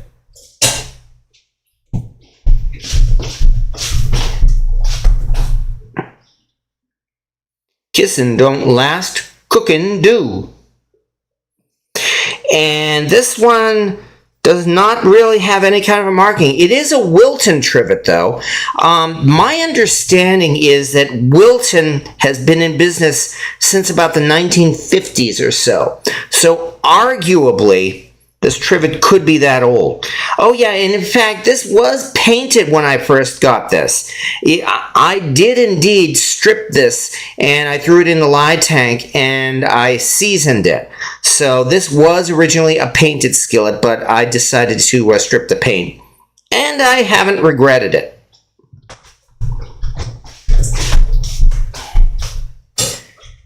I bet if I were to ever sell it on the collector's market, it would probably have less value because it doesn't have the original paint job. But oh well. I don't really mind that much. Okay. But anyway, like I was saying, yeah. So I made, so this is my first attempt at making tahdig, and I'm looking forward to seeing how it turns out, whether or not it's a success, and I'm saying that even before it comes out of the pan. And to go with the tahdig, I made a very popular beef stew from Persia, from the Persian time, or Iran, called Ghormeh Sabzi, which is essentially beef and herb stew. There's supposed to be enough herb in it that it actually has a green color. And I'm looking forward to seeing how all this turns out. That particular beef stew is supposed to be served on tahdig, which is why I decided to make that. And that's really about all I'm saying about Iran here tonight. Again, I have gotten political in my videos before, and I don't regret it. Tonight is not one of those nights. All I'm doing is just simply making a dish, a very popular dish from the Middle East. Oh, we're down to 1 minute. I just got the beep. All right, I have a Wilton Weiss in my shop. Nice. I have one that looks like that, and it's on my stove. Okay, well, congratulations. Okay, but we're finally down to it. Oh, which is good, because I think I'm running out of things to talk about. Okay. Time to get the gloves. Dollar store gloves. All right. And now we get to see what happens. 24 seconds. Oh, it is so suspenseful. But thank you once again, though, to everybody who's been kind enough to wait all this long. Because, yes, I would like to see how well it turns out or doesn't turn out as well. Maybe I should move this mouse out of the way.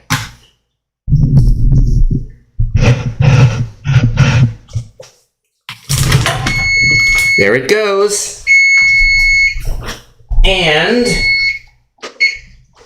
turn off the heat on the pot, on the skillet. I'm still simmering the stew. I'm trying to simmer it for as long as possible. But here it comes. All right. Definitely hot, that's for sure. And, ooh, I do not know if this has any kind of a crust underneath. I don't know if I did it right or not. But I guess all we can do is find out. So I'm supposed to run a knife around the edge, just like with cornbread. Anyway, if it doesn't work, well, as I said, we'll just have some cooked rice. It does not feel like I have any kind of a crust at all on this. I think I made the, ooh, although there's some coloring underneath, but I don't think it worked. I can feel it with the knife. It did not work. I do not have a rice crust. So if I were to try flipping it onto this plate, the rice would spill everywhere. And I feel like I can guarantee that this is not going to work. Oh well. So that means at least we have some cooked rice. I'm gonna have to make another attempt at making tahdig. My mistake is I'm pretty sure I used way too much liquid in this. That's all right. However, that means, at least if nothing else, we get to serve some stew. And then we can call it a night. So thank you once again, everybody. Dig out a bowl for that.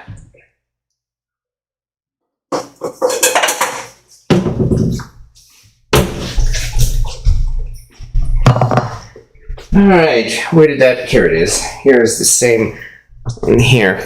Okay. Yeah, I definitely do not, do I? Look at that, tiny, tiny little piece. Ooh, it smells nice though, I'll say that much. Yeah, no, there's practically no rice crust at all on this. Feels like there might be a little bit in the center, but that's about it. Oh well. But this smells nice. Oh man, I feel like I could eat this rice just by itself. Oh well. Alright, that means I had better get out another trivet.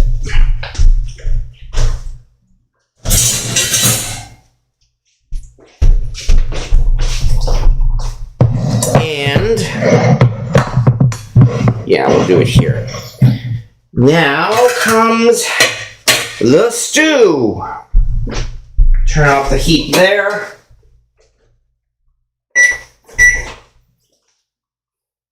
And this thing is still bubbling, which is good. Careful, I don't want to spill it. That would not be good. I'd burn myself. Okay. Move this up a little bit. And if nothing else, we have stew. Oh, yes, we do. Holy cow, do we ever have stew. All right, let me move this over.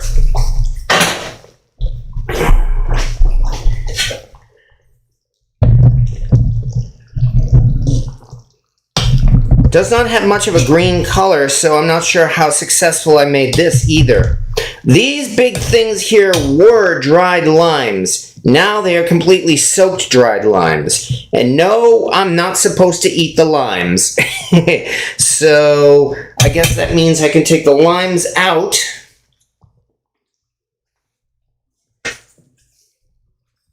Alright, well, okay. So my attempt at making tahdig did not work.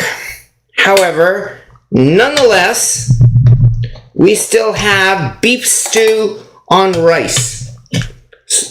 So that is still, well, if not nothing to complain about, it's very little to complain about. So, let's dig up some of this stew.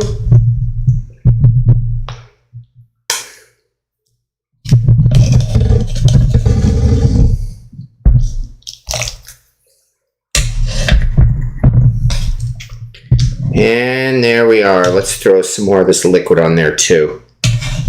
Alright. Even though we didn't get a rice crust, here is our stew nonetheless.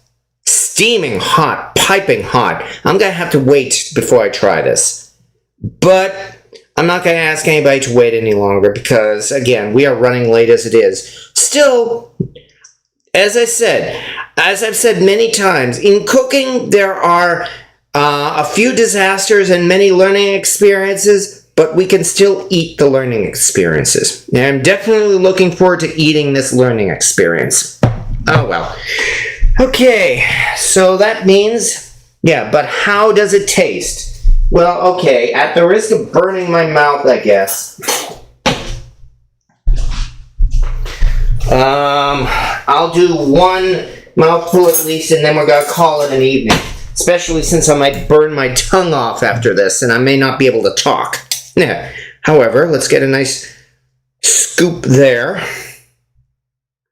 And blow on it. And the result?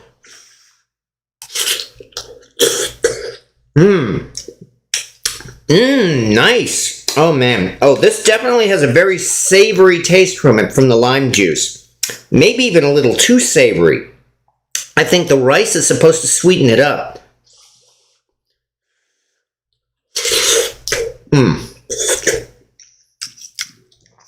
Yeah, okay. Now a little bit of the meat. Oh, good. The meat is cooked. I'm not sure if I did this as successful as I should have because it is a very savory dish. I feel like I would need to put something sweet on it, a sweet sauce of some kind. Maybe even a curry sauce, I think. And then it would probably be much better. As it is, I'm still going to finish it off though. So, as I said, I'm going to call this really a learning experience more than anything else. But I'm not giving up. I am going to have to make further attempts to make tahdig. I really don't have anything else to say about that. Let me try this one last time. I can definitely feel a crust here in the center. So there are... Oh, look at this. So here's a little bit. So it looks like we did get something of a rice crust, but I definitely need to practice this. No question about it. Let me try eating this. Oh, that is good. The rice is good. The rice is delicious. Okay, I'm definitely going to finish off this rice. No question about that. That is some good rice. All right. Take a bowl of stew and a loaf of sourdough. If I knew it was going to be good, okay. Well, thank you very much, and good night, William Hurt, because, yeah, it's definitely time to call it a night. But thank you to everybody who is kind enough here to stay for my little experiment once again when I tried something new for the first time.